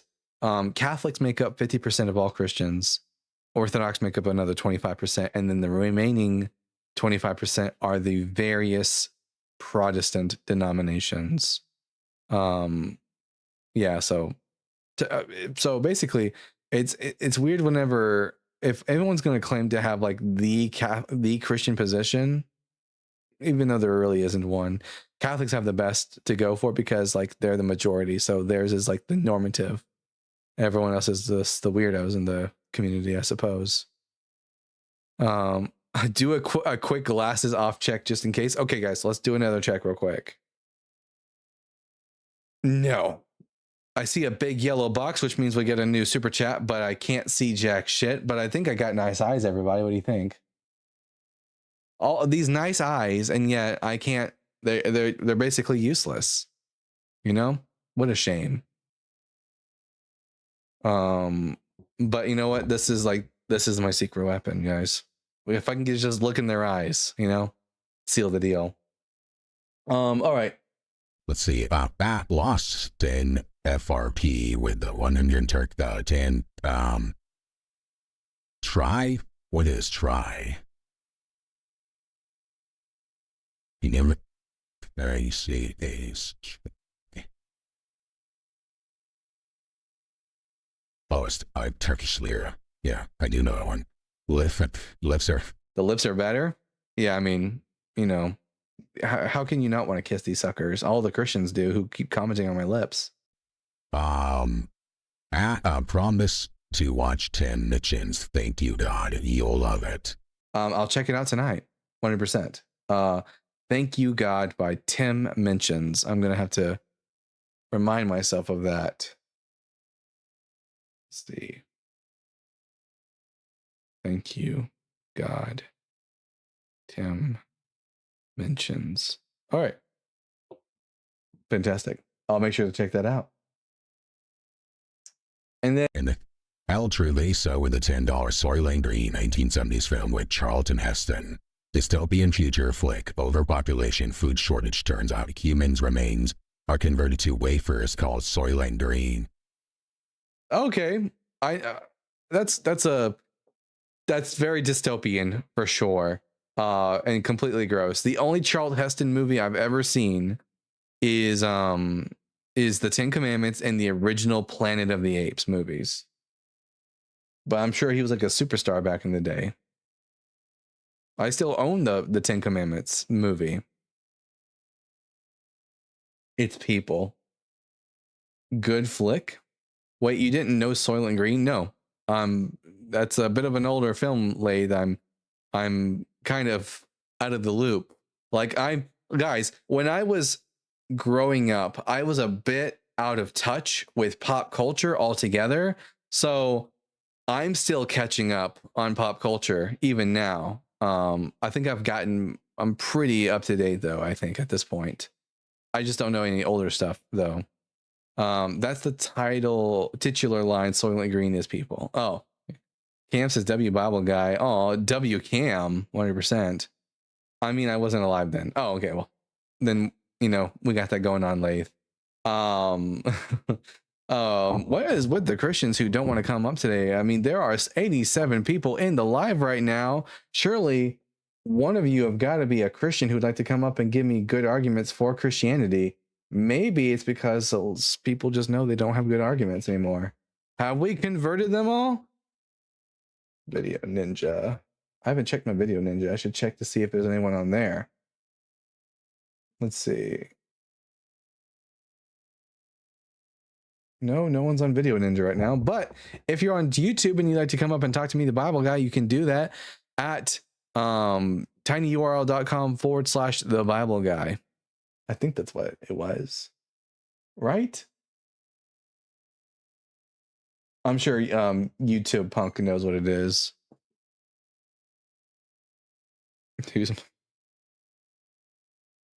Rock my soul in the bosom of Abraham. Okay, I cleared some Christian space. I don't know how I feel about Duncan thinking I'm old enough to remember now. Lathe, I don't know how old you are at all. You could be 20. You could be 50, as far as I know. I'm age blind.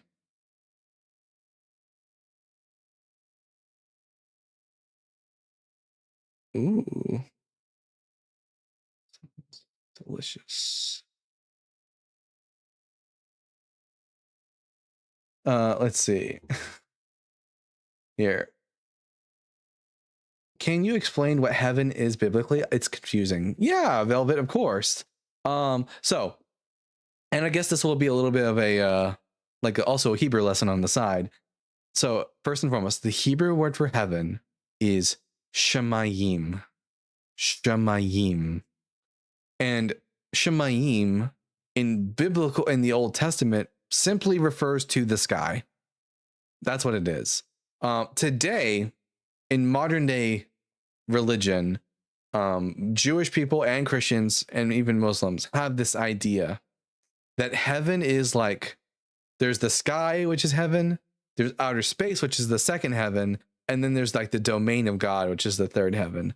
But biblically speaking, in the Hebrew Bible, there's just one heaven, and that is the sky, which is also the abode of God. Now, as the Jewish people were being influenced by Greek philosophy during the 1st century CE, they went away from the flat earth model with a dome above it to believing in a spherical earth where there were like 7 concentric spheres. So there were 7 heavens now. And at that time, and each heaven had like its own population of angels and saints that would live in those particular regions. And the 7th heaven was where the Almighty dwelled. The 3rd heaven was where paradise was located, where people like Cain and not Cain, but Abel would be in the 3rd heaven, for example. Yeah, Crunchy, the Dante's Inferno idea kind of like is a further like take on that idea. It's just evolving idea of hell having like, what was it in the book, 7 or 9 layers of hell or something like that. But yeah, that's just an evolution of the idea. But you just know that in the Bible, the idea is that heaven is literally above your heads. Like God is literally up there, which is why Jesus, like both Elijah and Jesus, in order to go to heaven, they don't just like blip and teleport to another dimension. They have to go up. That's what my doctor will do in a couple decades. But anyways, like Jesus has to ascend in order to go to heaven because they thought heaven was literally in the sky above them. I believe the Greek word for heaven is Oranos, which is the name of a deity, the deity who is the personification of the sky.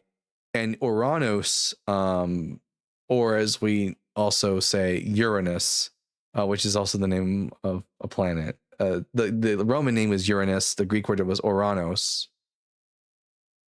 Uranus is like the heaven. Uranus is like heaven. Yeah, Denny. That's going to be my new line from now on. Next partner I have, I'm going to let them know that I'm going to tell them that Uranus is like heaven, 100%, because it is. Man, that's crazy. Only my audience. Let's see. stinky heaven. Not if you clean it out right. I mean, look, there's a lot of douches in heaven, allegedly, so it should be nice and clean, right?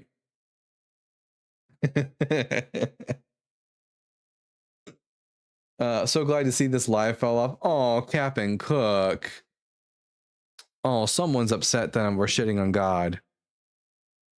Do you think Jesus said up, up, and away, and then embarrassingly ascended really slowly? By the way, Captain Cook, the only reason this live has fallen off is because Christians are really bad at giving arguments for their faith, and they know that they can't give any good arguments. The fact that you're not up here defending the faith shows that you also don't have good arguments for the faith.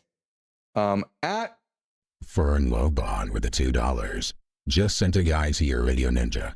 all right. Oh, good. We do have someone then. All right. Let's see. 1 second, guest. I'm gonna make sure that everyone will be able to see them. All right. Video on. Unmute. Let's see. Hello, guest. Can you hear me?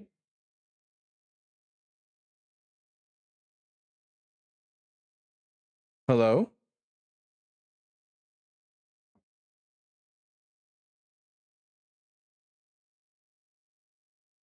You're muted. And also, where is your name at?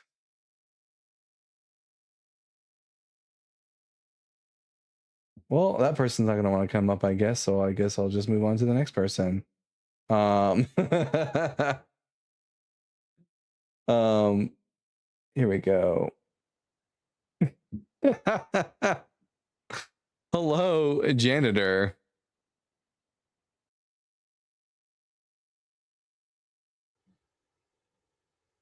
Hello.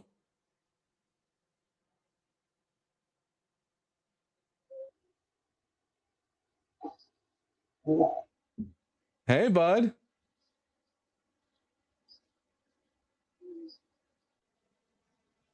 Haiku, you're on. Well, I'm not talking. I don't hear you. You don't hear me. Here, wait a minute. Can I put on the YouTube? I can put on the YouTube. That's kind of problematic if you can't hear me. Oh, here's the problem. Ah, there we go. You can hear me now, right?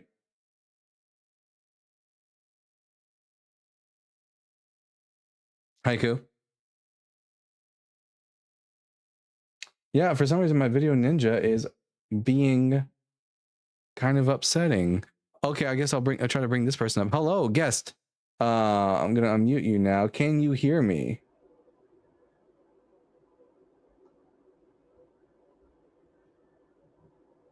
Hello? Hello? Yes, you. I can hear you. I can hear you typing. Hello? Hello? Can you hear me?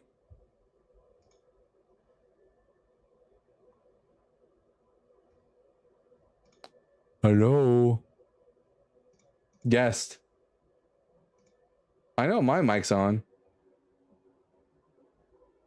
All right. Well, that's going absolutely nowhere, so I don't know what to do about that. I guess we'll just bring up this person. Hello, Lost. Yo, what's up? How you doing? Welcome back. You've been on here before, right? Possibly. I mean, I hang out with Johnny and some of the other people sometimes, but we're talking about like the biblical God here, right? So I'll address number 6. I would say it's very, very clear that the biblical God is not good. It says that in the Bible that God is love, but it's no indication that God is like omnibenevolent in the Bible. Well, I agree that God is not good. You're not going to get any debate from me on that.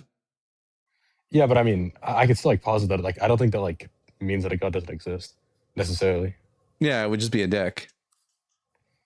Yeah, I mean, I have no issue with that. I mean, it makes sense to me that like predestination is true. I have to get like, some people are born for hell according to the Bible. I do have to get some information on you first because I do this with all my guys. For TikTok I'm 21. Yeah, and what pronouns do you go by? I go by he him.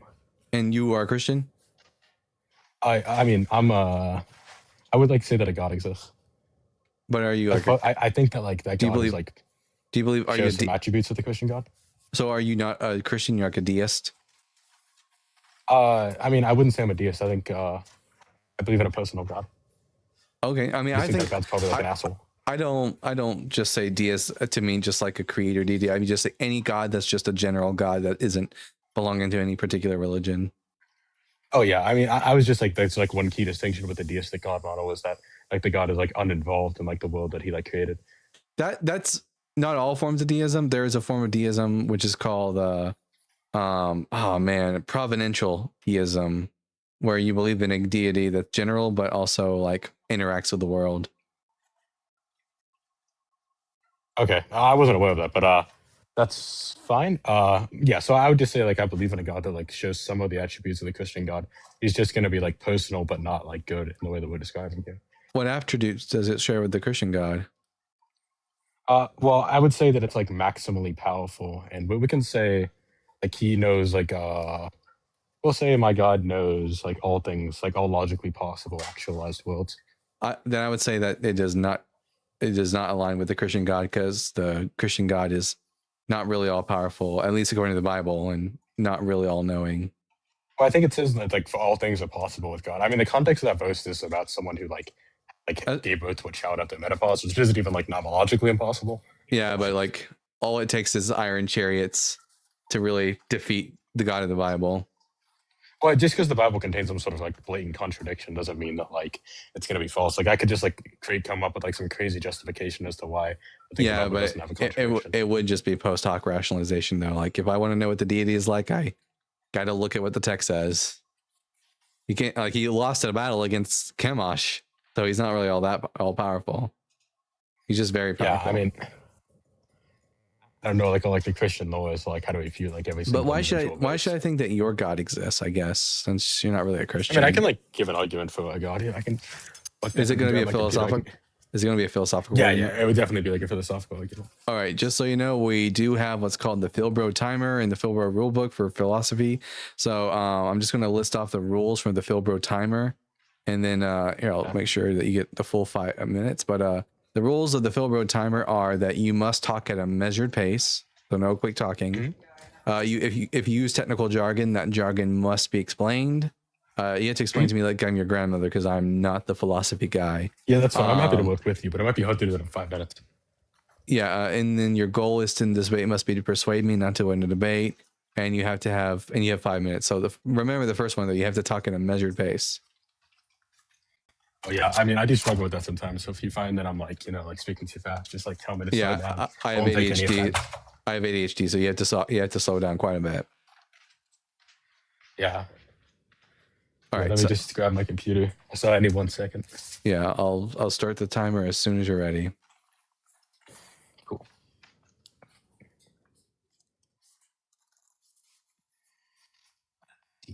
Oh yeah, Jaren, you're more than welcome to I'm telling all the other debaters they are more than welcome to steal the board and use it in their own lives. It's pretty intricate. I mean, I think it works for like a lot of the more like rhetoric focused philosophy bears. Yeah. Let's see. Okay, cool. So I'll start with premise 1. Yep. All right. Timer started. All right. What's premise number 1? So I'm going to say the premise, and it's probably not going to make sense first, but then I'll go into some detail into it. So premise 1 is if the BCCF, which is just going to stand for the big conjunctive contingent fact, is apt to external explanation, then it's possible for the big conjunctive contingent fact to be externally explained. Now, what I mean by that is it just makes logical sense to ask why the whole universe of contingent things exist.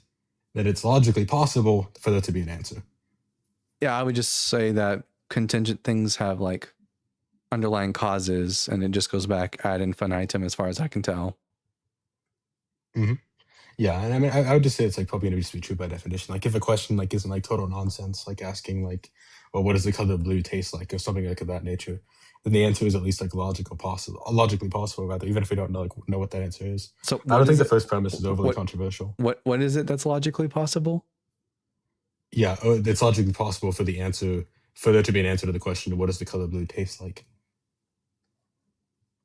No, that it's logically possible for an answer to exist to the question. For there to be an answer to that question, yeah. I would say no. Color blue doesn't taste like anything. It doesn't have taste. So when I say logically possible, I'm just gonna say it doesn't violate like a law of logic. But it's meaningless. I don't know what you mean by meaningless. I'm just saying that it's not logically impossible for there to be an answer to that question. I don't think you'd be able to posit an answer for that question. Well, what law of logic do you think it violates? I don't think it violates any laws of logic. It's just a nonsense statement. Well, if something doesn't violate a law of logic, then it is logically possible, right? How do colors have taste? I'm saying color could have a taste. Something could taste like. I'm sure you've heard of someone describe like something tastes like a feeling before, right? Yeah, but that doesn't really mean anything either.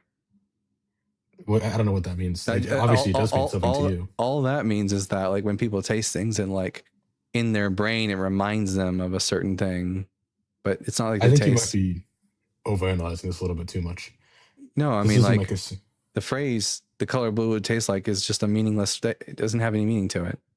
It's impossible for the color blue to taste like anything because colors don't have taste. Well, when you say impossible, what modality are you invoking? I would say that, light, photons don't have taste. Photons don't really. When I say like modality, are you saying it's like logically impossible? I am not the philosophy guy. Those words don't mean anything to me. So like light doesn't have a flavor to it, right? Yeah, it doesn't like inherently have a flavor, I suppose. But I suppose like when blue is just like the way in which a light interacts with certain objects, and when it bounces off that object and comes to your eye, like color is something that the eye interacts with. Like the tongue doesn't interact with color whatsoever. Yeah, I mean, I've already explained like how one could feasibly taste the color blue, or like could make the claim to taste the color blue. You didn't explain how the color blue could have taste. Yeah, I said someone could taste something and experience the color blue. How?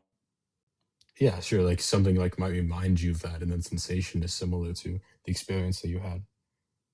It can remind you of it. It's just a memory that a taste can prompt a memory, but that's not telling me that blue has a taste. Well, you wouldn't be able to describe something's taste without invoking something else you learned from a memory. What? You wouldn't be able to describe how something tastes without invoking something else that you knew from a memory that you learned from like an interaction. Sure, but blue doesn't have a taste. Like a blue object has a taste, and then that taste can remind you. There's like some like weird like synesthesia some of stuff where you could like taste color, but I'm not like invoking that necessarily. So then synesthesia is irrelevant. Like if I taste a blueberry, the blueberry will remind me of a time when I had blueberries before. But like it's like if the blueberry was purple or red, it would still taste like a blueberry because the color doesn't add any flavor to it. It's like Fruit Loops. Well, someone can certainly take something to taste different, even if there is no difference in taste. Like I'm sure you've had a child say that you've seen a child say that like a different M&M would taste different than another M&M. The chemical. Well, that's just psychos. That's like has nothing to do with the actual ingredients of M&M. It's just like all in their head. It doesn't matter if it has different ingredients, though. Yeah, but like, the blue, as long as blue doesn't feels that it tastes different than it would have. But the blue doesn't actually have a flavor. The chocolate. It doesn't matter if it actually has a flavor. No, it does. Like because I care about what's true in reality. The blue doesn't have a flavor. Right. I think we're like kind of going in circles here. I feel like I've been able to like justify my burden for the first premise, but you haven't. I think there's only 4 seconds left, so it's a little hard to go on. You want to stop? Yeah. Anyways, so blue doesn't have a flavor. That was a waste of my time. That's 5 minutes of my life I will never get back. Anyways, he didn't even make it as the first premise. That's right. Hello, janitor. Welcome back to the live. Hi. How you doing, buddy? How you doing, janitor? I'm good, my friend. I don't know what this synesthesia conversation you're having is about exactly. I'm not sure how that proves God. Yeah, need flavors. Yeah, I also don't know how the color blue having a taste would mean anything about God. I agree, bud. It's very strange. Very strange. Anyway, I just want to say hello, give you a bit of a break from some of the wild folk that have been arriving and not arriving. It's been very strange, my friend. Yeah. That poor young lady earlier, I think she needs perhaps some mental health advice. Yeah, Seems like a nice lady though. Justina, was it? And just in case you're listening, Justine, and that's not a dig against you. I think we could all do better for all of us seeing a therapist. Yeah, therapy is a very powerful tool that y'all invented. I'm real jealous of that. Actually, I could have used that about 4,000 years ago when I don't know if you weren't around for that, but that is a bit before my time. Yeah. That is right. Yeah, I forgot. It was another one of those days when I just had a bad day. I just forgot. I was up there painting Mars, I think it was. Janitor, you're more than welcome to just hang out for a second, because I do have another guest and I'd like to make sure that I talk to them before they run off. But you're more than welcome just to hang out. Ask me any questions. Yeah, all right. I'll just sit here and shut up. That'll be great. Beatrice, I'm Dalton the Bible guy. I'm going to ask you 3 preliminary questions and then we'll get to the conversation. Are you at least 18? Yes, sir. And what pronouns do you go by? He, him. And then are you a Christian? No, but I think that I can prove number 5 to you in a way that you'll agree with. Does the Bible have fulfilled prophecy? Absolutely. All right, I guess. This is like hard mode, but so I could say that to me, it pretty obviously has a fulfilled prophecy in Deuteronomy 13. I knew that it was either going to be... you agree with it, too. I know it was either going to be Deuteronomy 13 or Zechariah 13, which you need to read Zechariah 13 if you like that one, because Zechariah 13 is a prophecy about a false prophet who is ashamed of his prophecy, and he's got wounds between his hands. Hold up.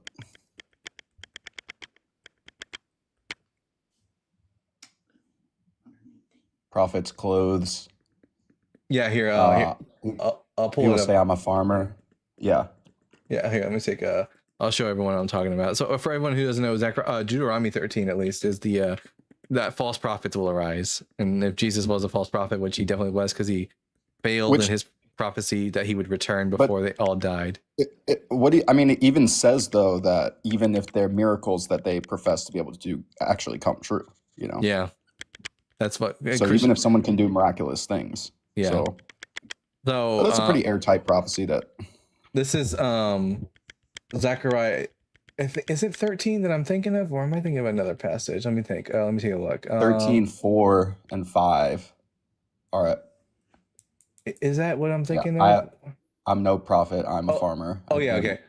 On that day, the prophets will be ashamed every one of their visions when they prophesy.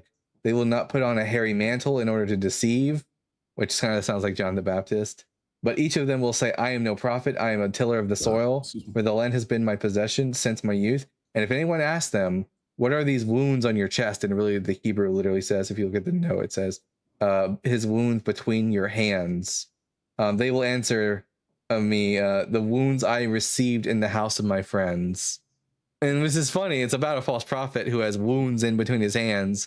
The irony is that when I was in high school, I remember I had received a like a book, or like maybe it was like an audio track, I think, from Sid Roth, who is the host of the show It's Supernatural, which is like, for anyone who does, like, he's a Messianic Jewish guy who also is like all about the faith healing and stuff. But he had a whole track about fulfilled prophecies from Jesus, and he saw this line about someone with wounds in between their hands. And then he said that is about Jesus, even though in the context it's about a false prophet. Yikes. Yeah, that's why a lot of people don't use this anymore. Actually, I wonder if I go to the 365 prophecies fulfilled by Jesus. Let me take a look. If I go to this website about 365 prophecies that Jesus fulfilled, will I see Zechariah 13 in it? Let's take a look.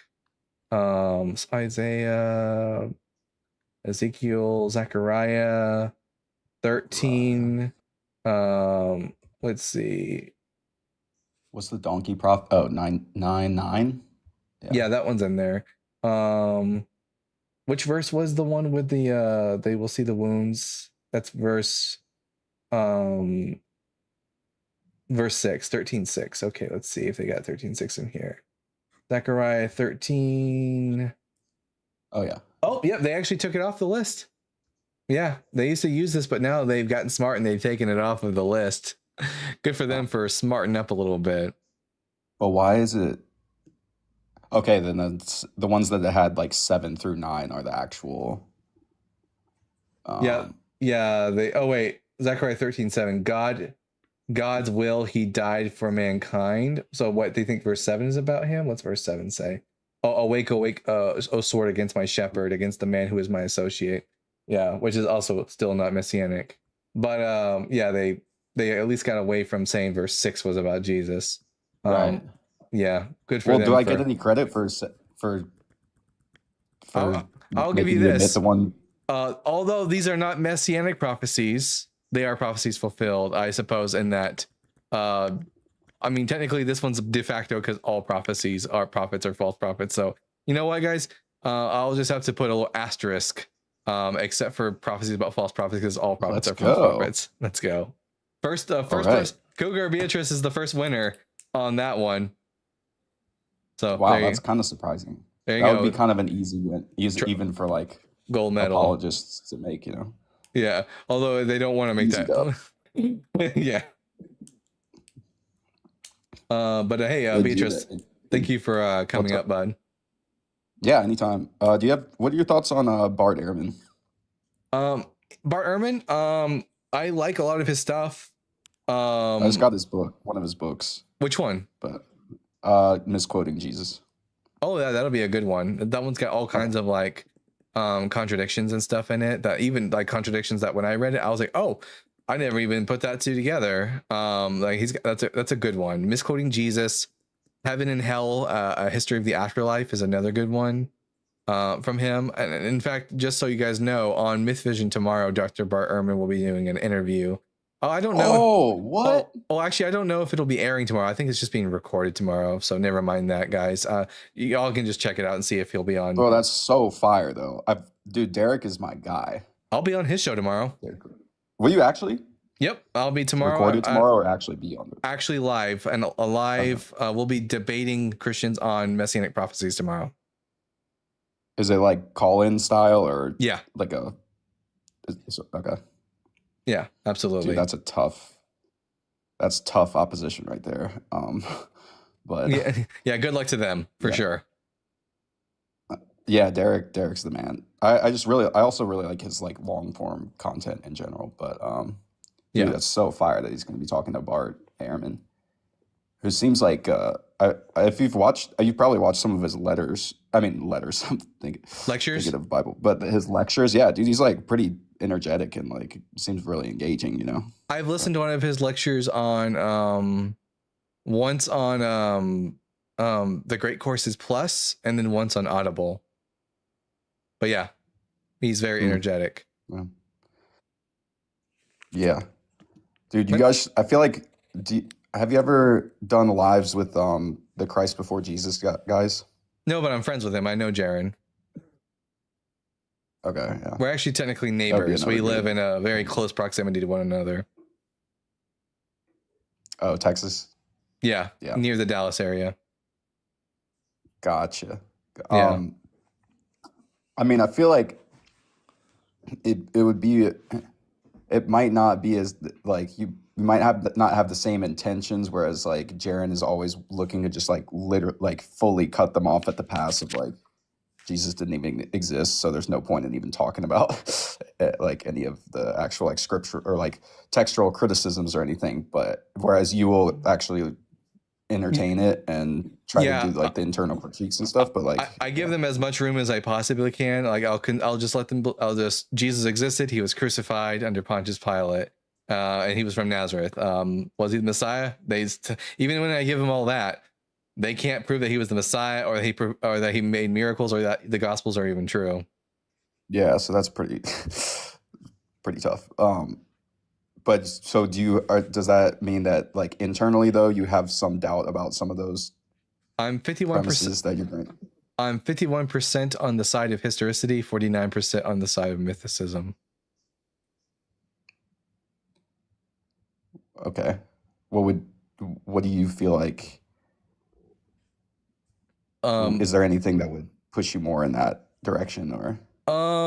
If I could get a good argument for why the brother of Jesus isn't physically like an actual brother, that would as a, like, you know, I've heard some arguments for like Jesus. Wait, James, the brother like of James, Jesus, son of Damnius.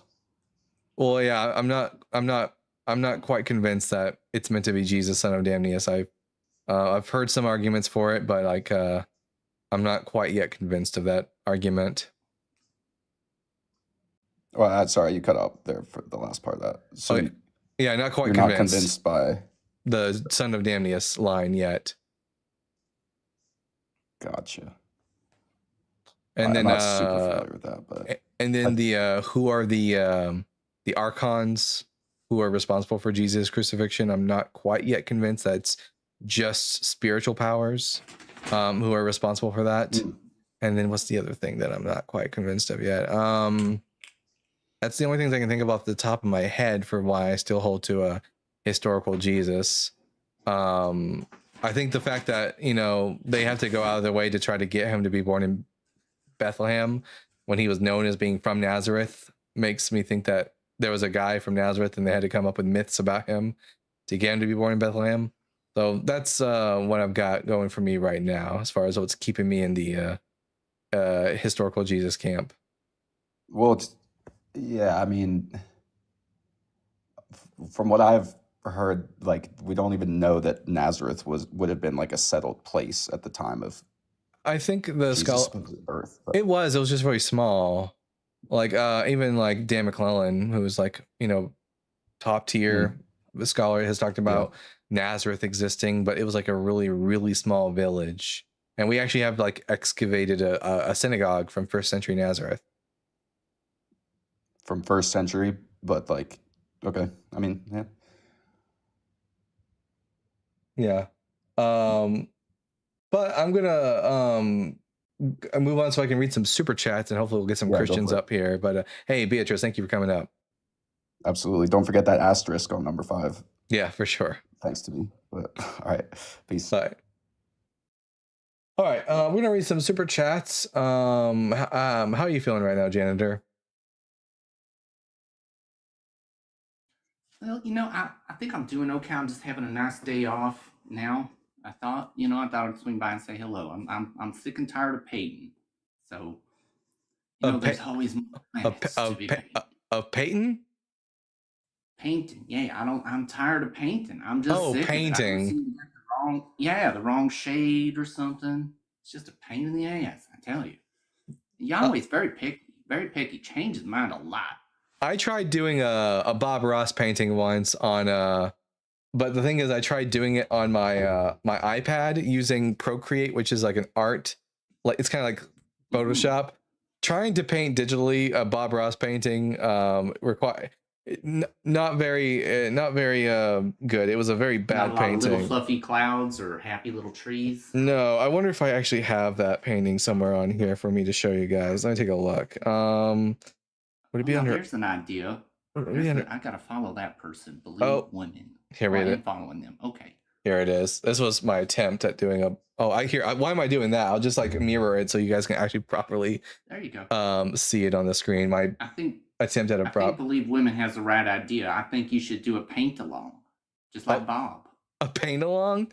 Maybe guys want to. Yeah. I don't really know how I would do that, but we'll figure that out at a later time, I suppose. I'll definitely mirror your screen. Show us what you're doing. Here, I think it'd be lovely. Let me see. iPad. There we go. There's my my attempt at doing a Bob Ross painting. Pretty happy little trees. Yep. I like that. You can actually see that. You can see my process actually. Wait a minute. There's a way for you to see. There we go. Playback. Oh, look at going. There we go. That's very nice. That's very lovely. I think this reminds me a little bit of when Yahweh does it. I mean, you got it wrong. His order's a little different. First, he starts with water, and then he puts the earth in there first thing. We don't get around to the sun and the clouds and stuff until a lot later, which is it's crazy. That's very nice. I think you're a talented young person. That's that's lovely. Yeah, I don't really like doing landscape stuff all that much. When I used to do paintings, I used to go more in line for painting people. I like doing art of actual people instead. Well, I understand that's a bit more complicated because it's real easy to make it not look right. But with like naturescapes, I think it's pretty forgiving. Yeah. There's no exact way a tree has to look, unless you're Yahweh, bit of a perfectionist. That guy, I'm telling you. Let's see. When I have a really good painting of someone else. I mean, I did a cartoon of Carl Sagan once. He was a nice man. It's a very nice man. Yeah. And then I did one of my friend from a long time ago. There we go. Painting I did of my friend Sydney once. It's been a long time though. I'm familiar with Sydney. I don't quite do this stuff anymore though. I'm glad you're doing it. Well, it's been years actually since I've done any serious artwork. This Cam, this is for you. There we go. There's a steampunk Gandalf. Looks an awful lot like me. I'm not trying to harm you. I'm trying to buckle up my hat. There we go. That's my dude here. Okay, I guess while I'm reading super chats, I'll just let this play off in the background. All right, let's see. Let's see. Let me put this underneath the supers. At William Kenny, with the there we go. At William Kenny with the $5. I can't believe it's not Jesus. It's the new healthy alternative being offered for communion. That's my PSA. Love your work, Dalton. You are on fire. Thank you so much, William. And as I always tell you, William, you look to me a lot like Jordan Schlansky from Conan. That's who you remind me of 100%. And at NB TNC with the $10. Have you noticed Alex O'Connor getting buddy with Christian nationalists? He is low key playing nice with them to plug their content for crap cash. He is honestly turning into Rogan, but worse. I knew that homeboy was like getting a bit too chummy with a lot of these Christians, and he had some really awful takes recently about he had a really awful take about how claims are evidence, and I just I used to watch him back in the day, but not so much anymore. And ads NB with the $5. And listen, not to derail things, but if Alex just ends up being another Destiny, a former ally debater, and then what the fuck are we even doing anymore? I haven't watched Destiny in a long time. Have they like gone off the deep end as of late? Is that what's happened? Did you draw that, Dalton? Yes, I did. That's just a replay of one of my drawings I've done in the past. Yeah, so I'm not aware of the stuff with Destiny. I know back in the day he was like doing a lot of ally political content, but now who even is Destiny's fan base? I don't know. I haven't been keeping up with them, so I have no idea. Going off the deep end is his whole shtick. Who even is Destiny? They're like a they at least they were a leftist content creator, but I don't know what they're doing today. Improving My Faith says, yo, Improving My Faith. If you want to, you're more than welcome to come up. I'm going to do a quick restart on TikTok, and hopefully we can get some guests in here. If not, then I guess we'll just in the live early. But hopefully we'll get someone in here. And Janitor, you're more than welcome to come back if you want to, or if you know my friend Or if you know my friend Haiku, you can invite him too. Either way, either one of you are more than welcome to come back. I'm afraid I don't know that person, but thank you. Okay. Bye. Let's see.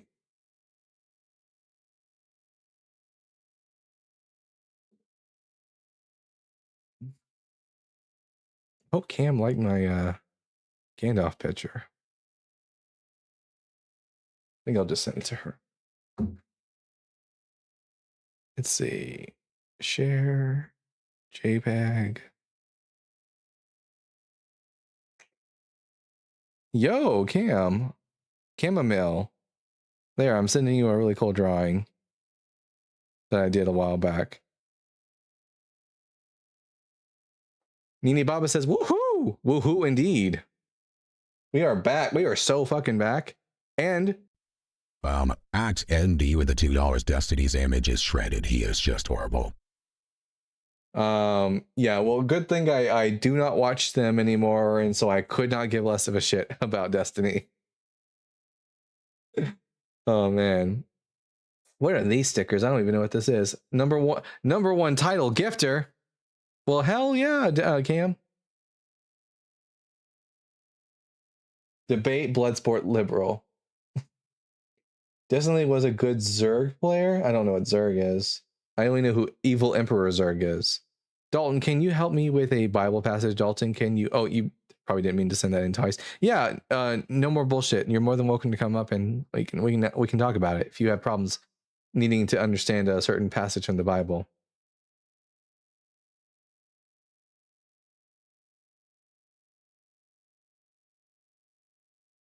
Born from dust and questioning fire.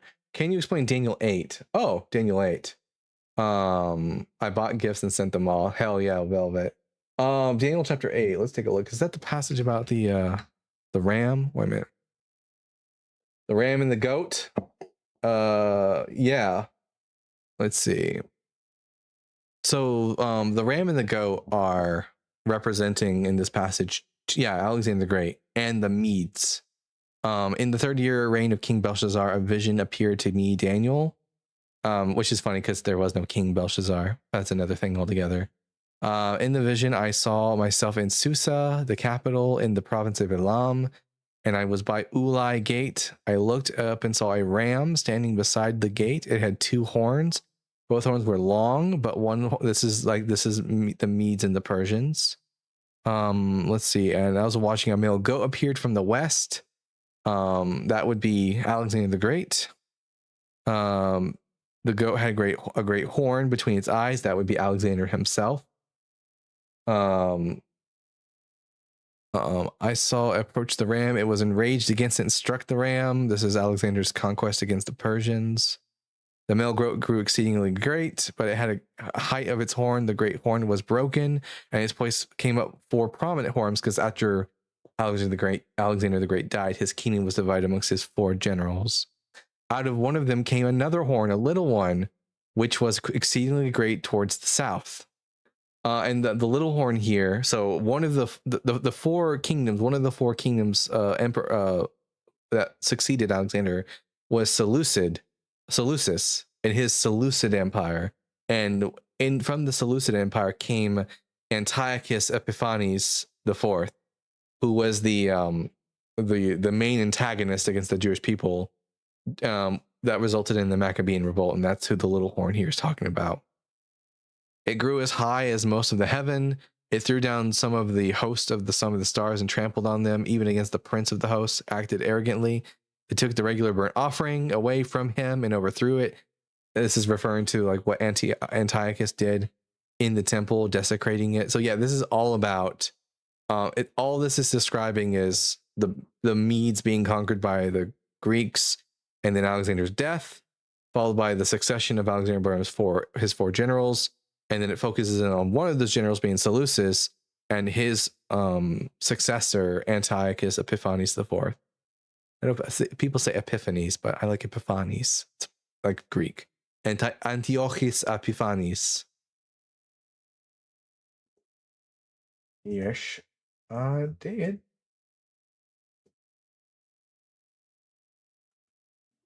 Did you cook up that pronunciation in an epiphany?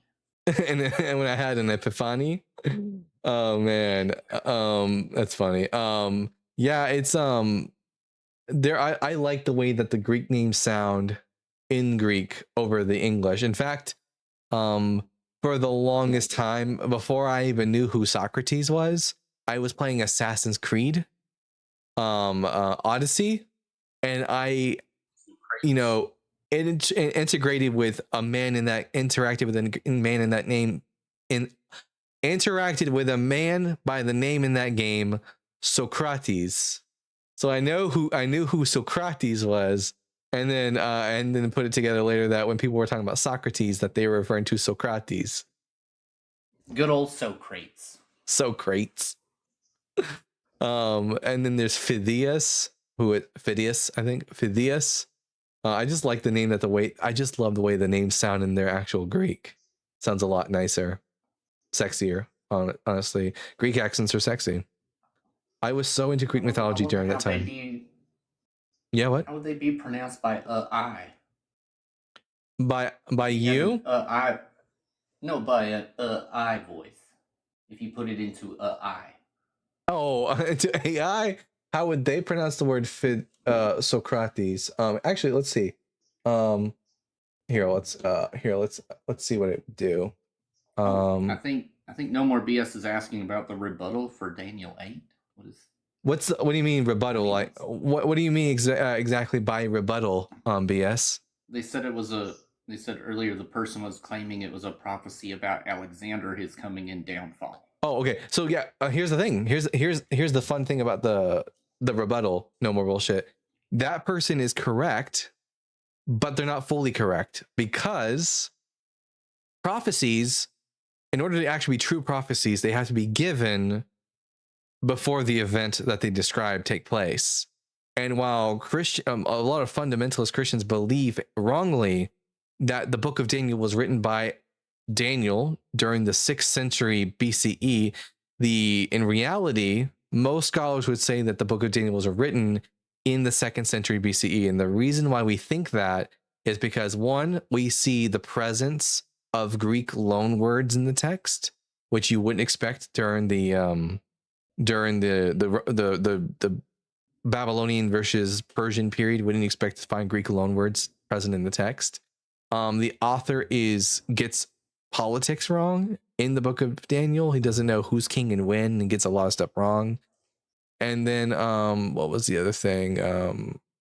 The prophecies are all correct until it gets to the part where it talks about how Antiochus would die, and then it gets it wrong. Because the author was aware of the things happening up to the time of Antiochus' death, but Antiochus hadn't yet died, so they got his death wrong. They said he would die between the mountain and the sea, that is between Jerusalem and the Mediterranean, but actually Antiochus died off in the east over in Persia, so they got it wrong.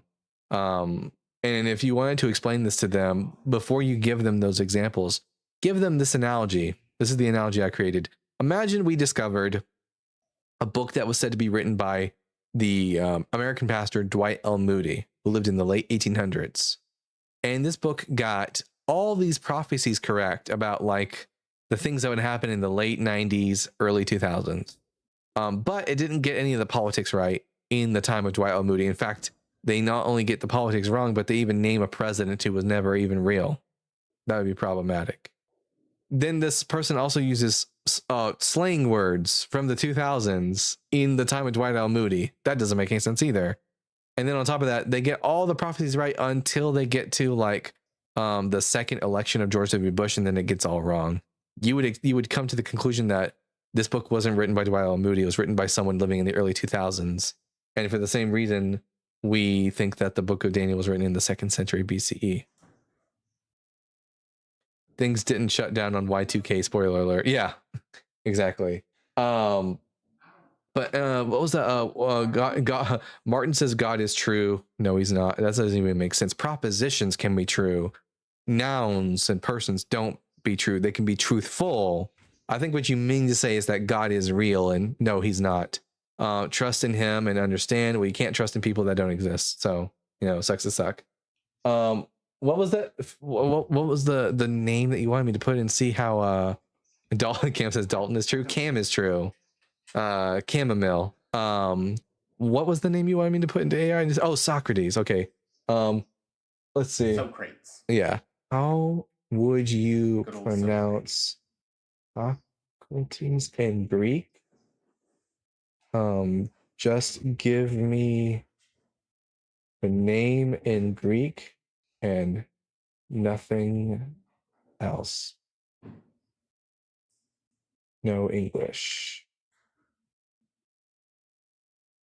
Okay, I got the name up right now. Let's here, let me make it sure that you can hear it by clicking on my background music thing. Okay. Here we go. Wait, where's the option to oh, here we go. Read aloud. Grad. The what? Grad. It's not even not even reading it out right. It starts with a sigma. Grad. Okay. Maybe with I don't think how that's pronounced. I think that's wrong. typical AI. I think your eye is hallucinating. Yeah, let's try again. Socrates. There we go. Socrates. There we go. I had to get it to not only put in the Greek word, but I had to actually also ask it to put in next to it the phonetic spelling of the Greek. Socrates. Yeah. Cheating. Bro, is the AI from Sparta? What the fuck? Well, if you get it to, like, for example, here, give me John 1:1 in. I like that your audio's doubled. Yeah, I have to. There's a setting I have to turn on and off, and when it's off like this, you can hear me regular. And in order for you to hear what's on my screen, I have to click on that little background music thing. Okay, so I'm gonna have it read you guys in Greek John 1:1. Εν αρχαί είναι ο λόγος, και ο λόγος είναι προς τον Θεόν, και Θεός είναι ο λόγος. Yeah. Although I don't know why. I guess yeah, because it has the accent mark above the Omicron. That's why I said logos. But yeah, there we go. Socrates, bro. Is yeah, it's pretty cool. But yeah, Greek is pretty sexy in its context and its bread. Greek always sounds like Spanish. I mean, I can't. I'm not gonna sit up here and like and start doing fake. I'm not gonna sit up here and Hero Taco Bell. Yo quiero Taco Bell. Does it sound like Yo curios Taco Bell? Oh man, I don't think that's a real word. Curios? That means Lord in Greek. Oh, speaking of Greek, I think you're making that up. So guys, I have a friend named Haiku, and a couple years ago, Haiku gave me this book, Greek Grammar Beyond the Basics by Daniel B. Wallace. And a month ago or so, we had some like obnoxious individual by the name of Constantine come up here, and they made the claim, I think this was them, they made the claim that, oh, Luke chapter 2 verse 2 actually doesn't say that this took place during the first census under Quirinius, but rather that the Greek word prote should be before and not first, because of the semantic range of the Greek word protos. So I opened up my Greek grammar book, and luckily for me, they had an entry on Luke 2:2. And by the way, Daniel B. Wallace is not an atheist. They are, they work for the Dallas Theological Seminary, and they are themselves a Christian. And this is what Daniel B. Wallace says about this claim that prote in Luke 2:2 should be before and not first. It has sometimes been suggested that the text should be translated. Make sure is my voice changer on? No, it's not. Good. Okay. That the text should be translated. This census was before the census which Quirinius, governor of Syria, made. It is argued that other comparative expressions sometimes have elided words, as in John 5:36 and 1 Corinthians 1:25, and therefore such is possible here. But this basis is insufficient. for the following reasons. A, in both John 5:36 and 1 Corinthians 1:25, the genitive immediately follows the comparative adjective, making the comparison explicit, while in the text kireniu, which is Quirinius, is far removed from prote and in fact is genitive, because it is part of a genitive absolute construction. Thus, we must necessarily be supplied in those texts and is neither necessary nor natural in this one. B, this view presupposes that aute, this being the word this, modifies apographe, the census. But since the construction is anarthrous, such a view is almost impossible, because when a demonstrative functions attributively to a noun, the noun is almost always articular.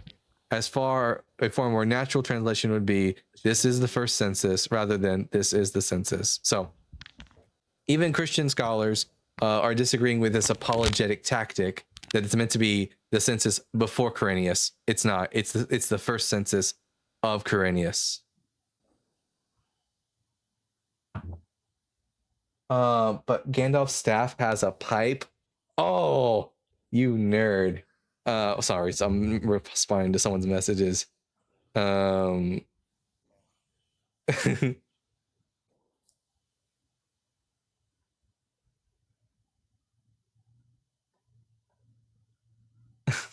Anyways, they are so dishonest, it baffles me. Like, listen, like, here's the thing about apologetics. The goal of apologetics is not to deduce what is most likely the case in regards to the truth and question of Christianity. The goal of apologetics is to try to jivvy up any even slightly possible answer, even as likely as it could be, in order to excuse the many problems of the Bible. That's why we often say on this channel that Christian apologists are not like serious individuals. They are just the car salesmen, the greasy car salesman of Christianity. Talk more on this Gandalf character. He's wise, but a little bit kooky. Gandalf the White. But and you know what? Actually, Duncan, can you please read Hosea 13:16 in the scary God voice? All right. Actually, I actually have a God voice, which is different than the narrator voice. So this is the narrator voice. But I've got a different voice, which is actually celestial narrator. So I'll read. Let's see. And also, I guess I'll open up, since there's no Christians who are, have the guts to come up and like defend their faith. Christians, non-Christians, friendlies, you're more than welcome to come up and ask your questions. Yeah, I'm here to help you out too, buddy. I can help you with all the details in the back end. Absolutely. So I'm going to read this real quick in the celestial voice.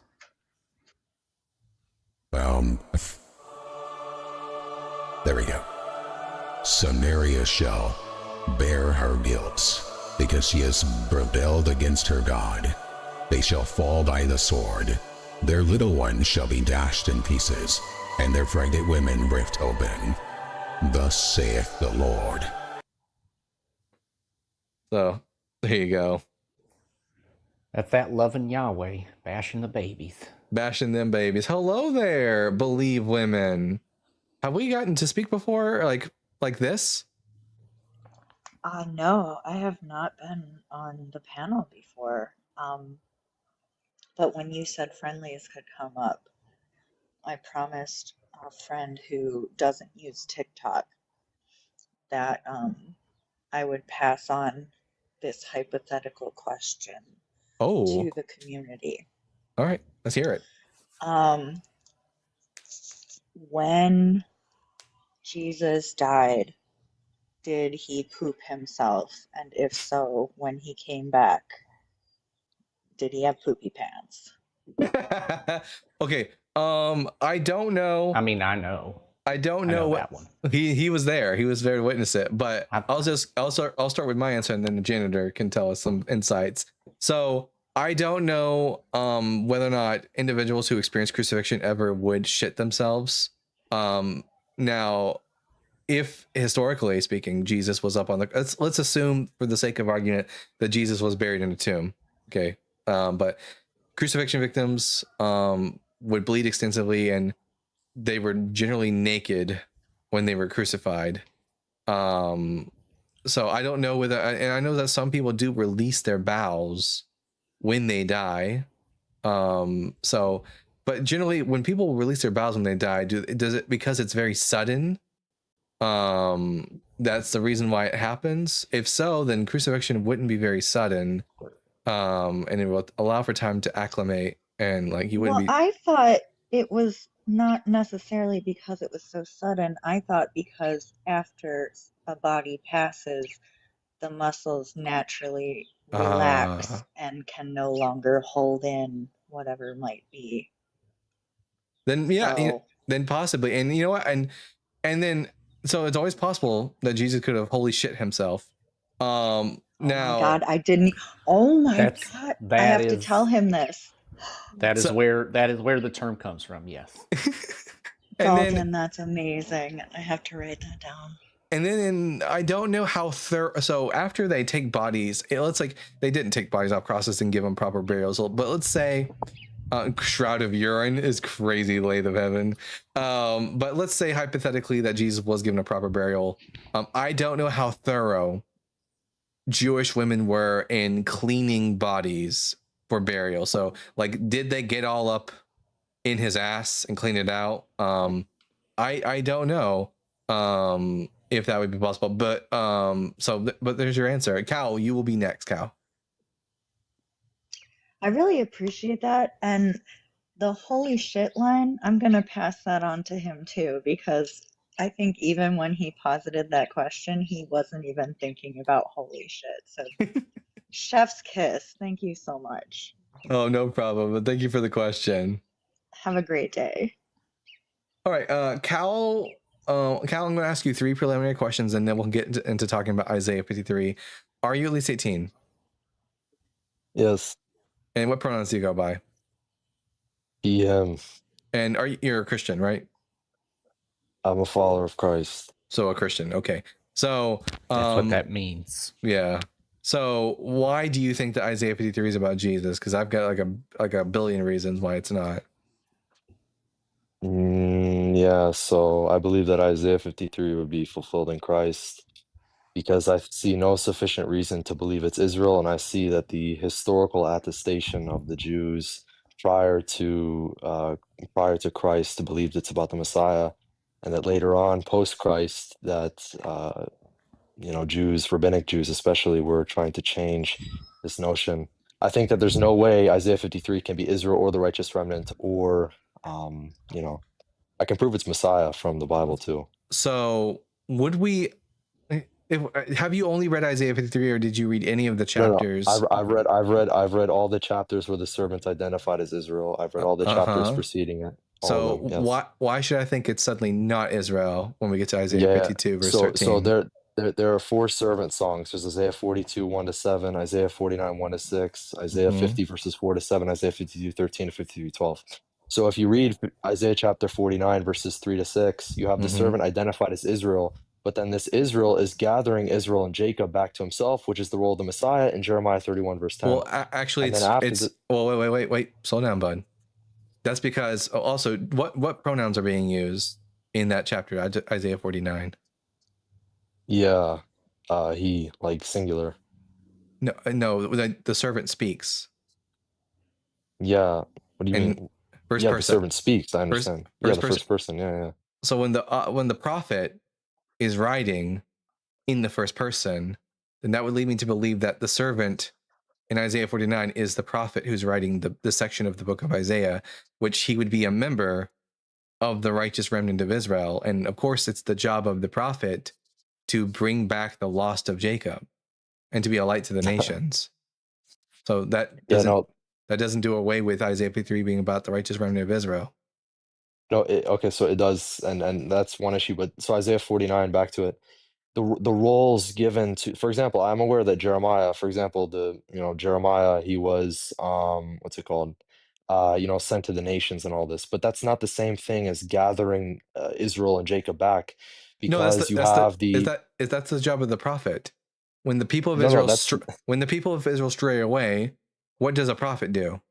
No, it's not talking about bringing them back to God. It's talking about literally gathering the scattered tribes of Israel who are scattered abroad, Where does which Isaiah is the role 40 of the Messiah. Where does it say in Isaiah 40? I mean, although it would be the job of the prophet at this time because it's the end of the exile, calling them to repentance because the exile is coming to an end, and thus they will be No, returning to the land of Israel. I don't think you understand. It's not them returning to what's it called, God. It's literally okay. So the role of the Messiah in Jeremiah 31 verse 10 is to gather all the nations that Israel scattered in, according to the Torah, back to uh back to the land, right, during the Messianic age. This is something we see happen during the Messianic age. Here, wait 1 second. I'm just reading this text right now. Let's see. But now the Lord says, "Who formed me?" And of course, first person pronouns means that the person talking is the prophet. Who formed me to be his servant, to bring back Jacob to him, that Israel might be gathered to him, gathered to him, not gathered back to the physical land. They're gathered back to God. That for I am honored in the sight of the Lord, and my God has become my strength. He says, it is too light a thing that you should be my servant to raise up the tribes of Israel, Jacob, and to restore the survivors of Israel. I will give you to as a light to the nations, that my salvation may reach the end of the earth.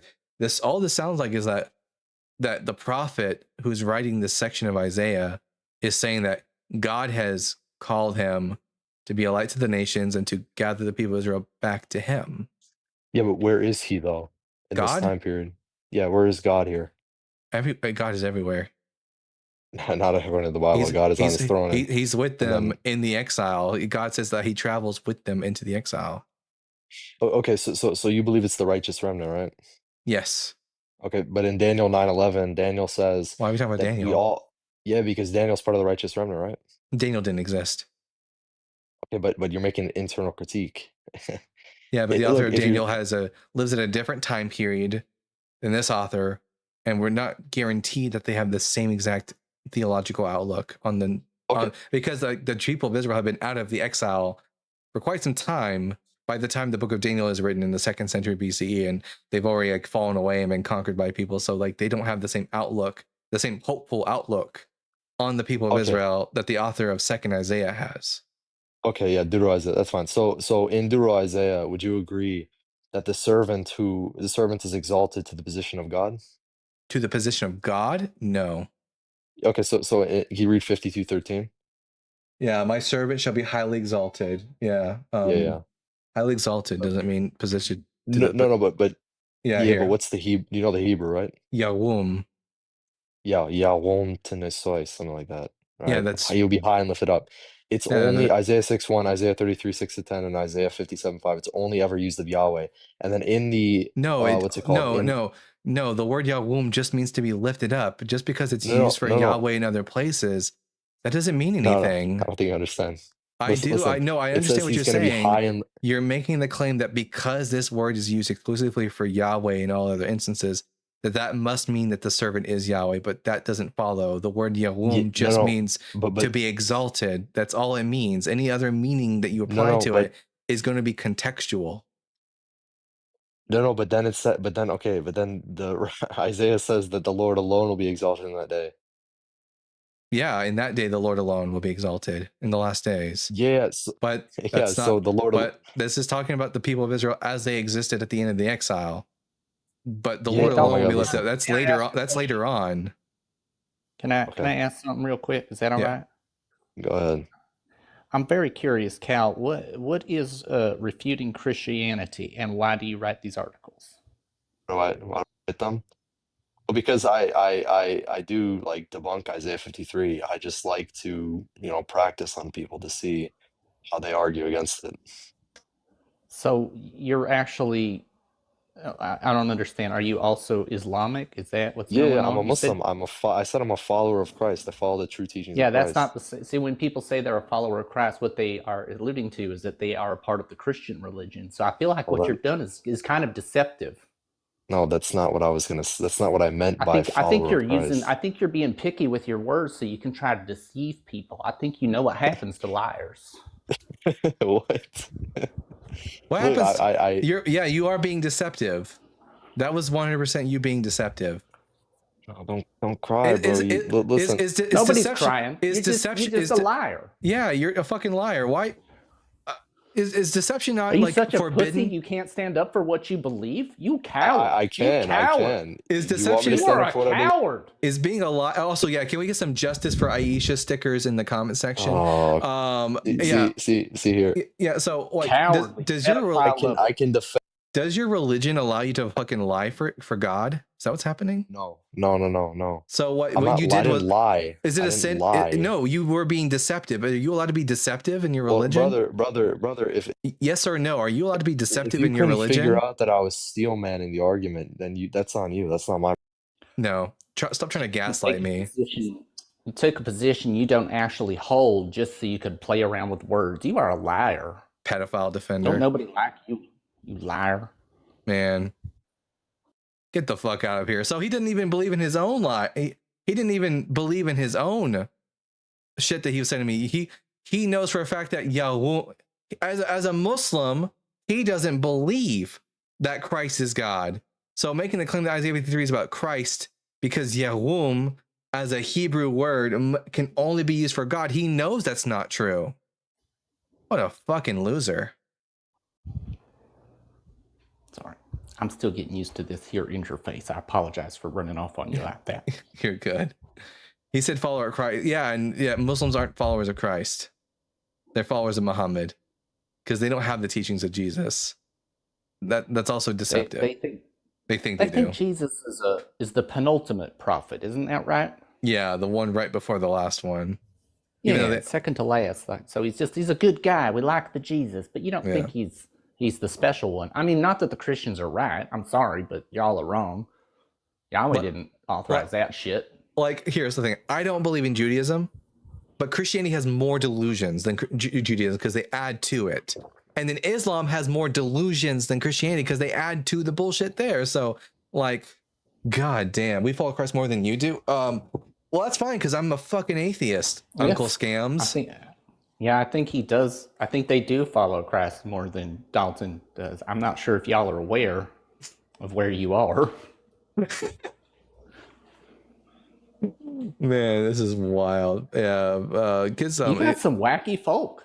Yeah, people. I mean, that's the thing about Muslims too, is that they are the most cowardly people on TikTok when it comes to talking about their religion. They never wanted to admit that they're Muslim. They always like try to pretend at the beginning of the conversation that they're like a general theist, because they know that if we find out they're Muslim, that we're going to shame them for defending a pedophile, which we should be. Oh. I'm sorry, I had a very nasty joke lined up. I'm not going to say it, though. I think I might get your live taken. Muhammad, police be upon him. Next time, I'm going to just start drawing Muhammad in the background. At NB with the $2. Jesus also did eat an entire feast the night prior. That is true. He had a big meal prior to his crucifixion.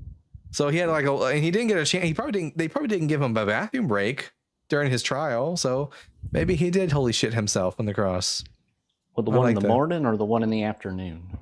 Yeah, well, different timelines. You know how it works. It's a complex universe. Yeah. And then at Brian Peck with the $2 hashtag justice for Aisha, hashtag soon ask God for permission to rise. I don't understand the second one, but yes, hashtag justice for Aisha. Is Trump the Antichrist? Listen, I don't believe in such things, but if I were an evangelical Christian who believed it was the last days and I believe that there was an Antichrist, the number one pick for me would definitely be Donald Trump. He's literally has placed, with his recent photograph of him as Jesus, he has done what Paul said and has placed himself as if he were God. Yeah. Him be with the $2. Yuri / Yowie in the Discord as a palette cleanser. I don't know if I can show that stuff on my live. Is the problem. I'm looking at the pictures right now, and some of them are quite steamy. Man. Etc. says if thank you, atheist next door. Okay. if religion evolved with humans, is living in delusion more advantageous than atheism? It would. I don't know how long a religion's been around for. We know that it's actually just like one of the reason why religious beliefs occurred in the first place was because it's a byproduct of another evolutionary adaptation. So human beings as mammals have what's called hyperagency detection. So imagine, for example, another mammal like a deer in the field. It hears the rustling in the bushes. It could just be the wind, or it could be a predator. The deer's best bet is to just assume it's a predator, that there's an agent responsible for the rustling in the leaves. So, it runs. Better to have a false positive than an inverse. I don't know what you'd call the inverse, or it could be Darth Dawkins high sticks. Then a false negative. Yeah. So thousands and thousands, hundreds of thousands of years of this like being like built into us. Our ancestors had it. Homo habilis had it. Homo erectus had it, and obviously Homo sapiens would have it. So as a result, we start just assuming that when we see certain actions occurring, like the rivers are flowing, the trees are moving, I don't see an agent, but like my brain automatically associates movement with agency. Therefore, there must be invisible agents responsible for these actions, which is what leads to the belief in spirits. And then from there, religion evolves because you begin to believe that your ancestors have spirits and that they go on, because people have bereavement hallucinations. It leads them to believe that their dead people are still alive, and then they start honoring their ancestors with gifts so that they'll provide them some sort of like benefits. And then eventually these ancestor spirits become so exalted that they acquire what we call the categorization of deity. So it's just like a false it's a false positive, like one of our evolutionary adaptations. But we've moved past it. We don't need it anymore. All right. It wasn't a religion that evolved. It was all the other features that religion comes out of. Yeah, that was a good point. Yeah. All right. Maddie, I'm going to ask you 3 preliminary questions, and then we'll get to the conversation. Maddie will be our last guest for the day, everybody. So make sure you get your super chats in right now if you want me to read anything from you. Maddie, I'm going to ask you these 3 questions. Question number 1, are you at least 18 years old? Yes. And what pronouns do you go by? She, her. And are you a Christian? Yes. All right, I'm Dalton, the Bible guy. Which one of the 7 questions on the board do you think you might have a good answer for me? Number 5. Number 5. Does the Bible have fulfilled prophecies, Maddie? Yes, because if you read throughout the Bible everywhere, even in the Old Testament, New Testament, then you will see, like, even if you don't read it in chronological order or sequence, then it'll all come together in the end. And if you look today in time, even in the past 2026, then you can see and you can physically see in the government, you can see in the world. Maddie. Yeah. In order to demonstrate that there are fulfilled prophecies, you need to point me to a specific prophecy in the Bible and then show me how it's been fulfilled. And that the only explanation is that it's because of God is responsible. Okay. Can I go with an easy one? Sure. Okay, I've done a lot of research on this personally, and I know a lot of people don't believe in the Noah's Ark, but I have done a lot of research on it. I've watched videos on it, and to be clear, we're talking about prophecies, not like the myth of Noah's Ark. You know what prophecies are, right? Mm-hmm. Prophecies are predictions of the future. The Noah's Ark story doesn't have any of those. A lot of people predicted it. Or not predicted it, No. but thought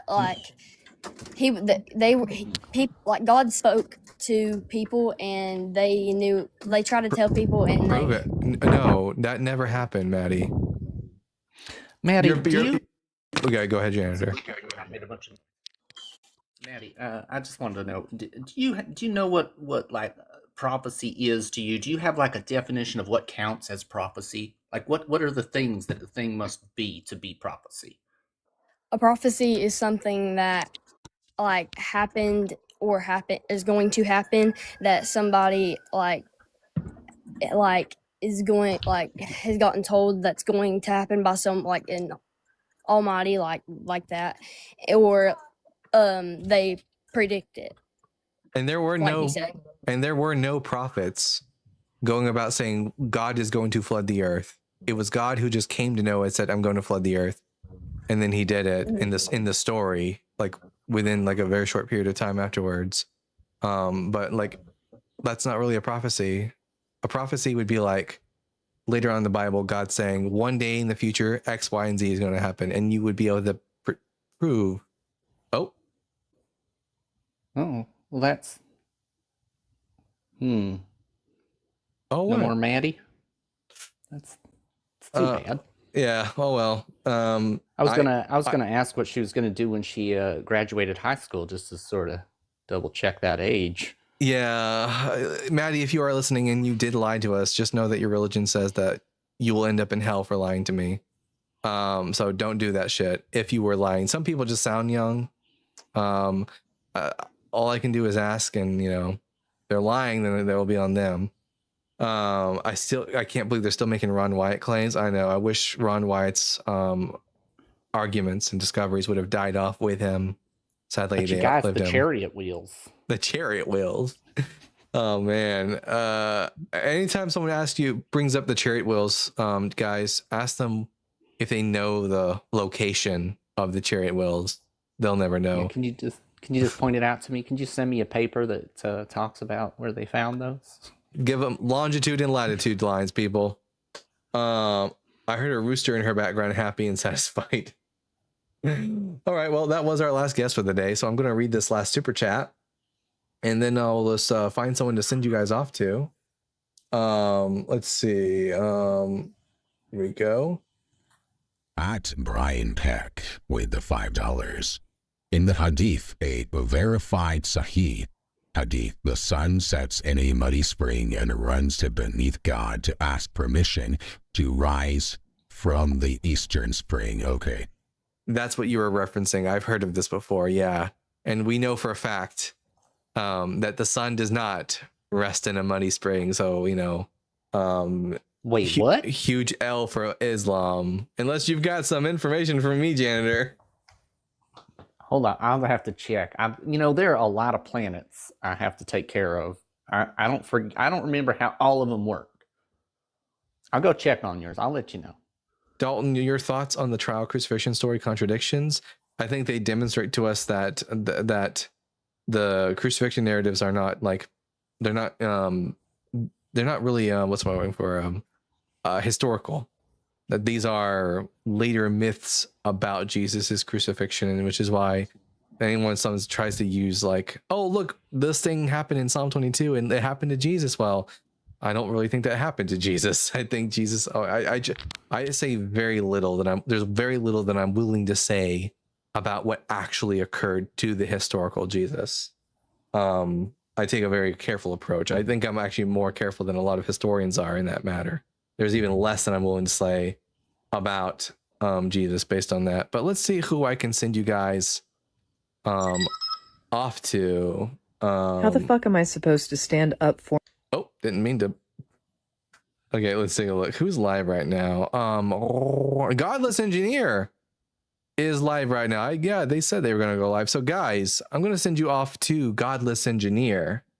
Let him know that the Bible guy sent you. Show him some love and some appreciation.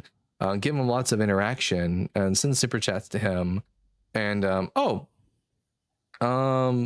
and I get a message from Ashley Ash. I'll read that. Ashley, if you're here, I'll read this right after the show's over. And then yeah, so anyways, I've been the Bible guy. Remember to keep reading, keep learning, and we'll see you all again Thursday at 3 p.m. Central Standard Time. Bye.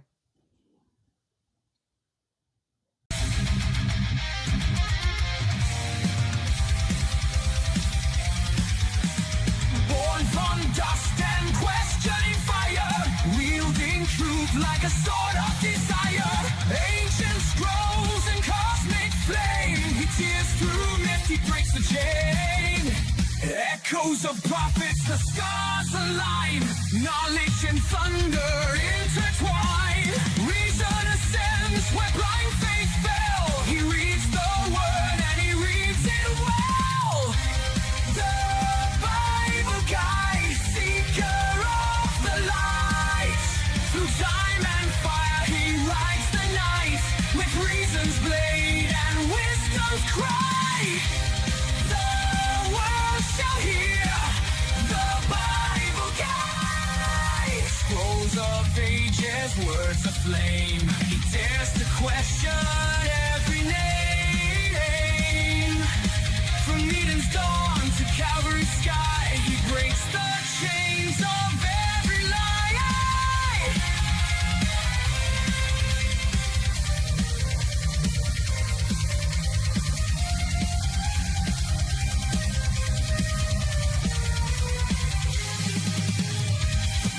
Logos, Logos,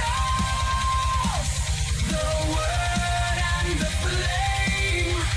Reason shall rise and truth has a name.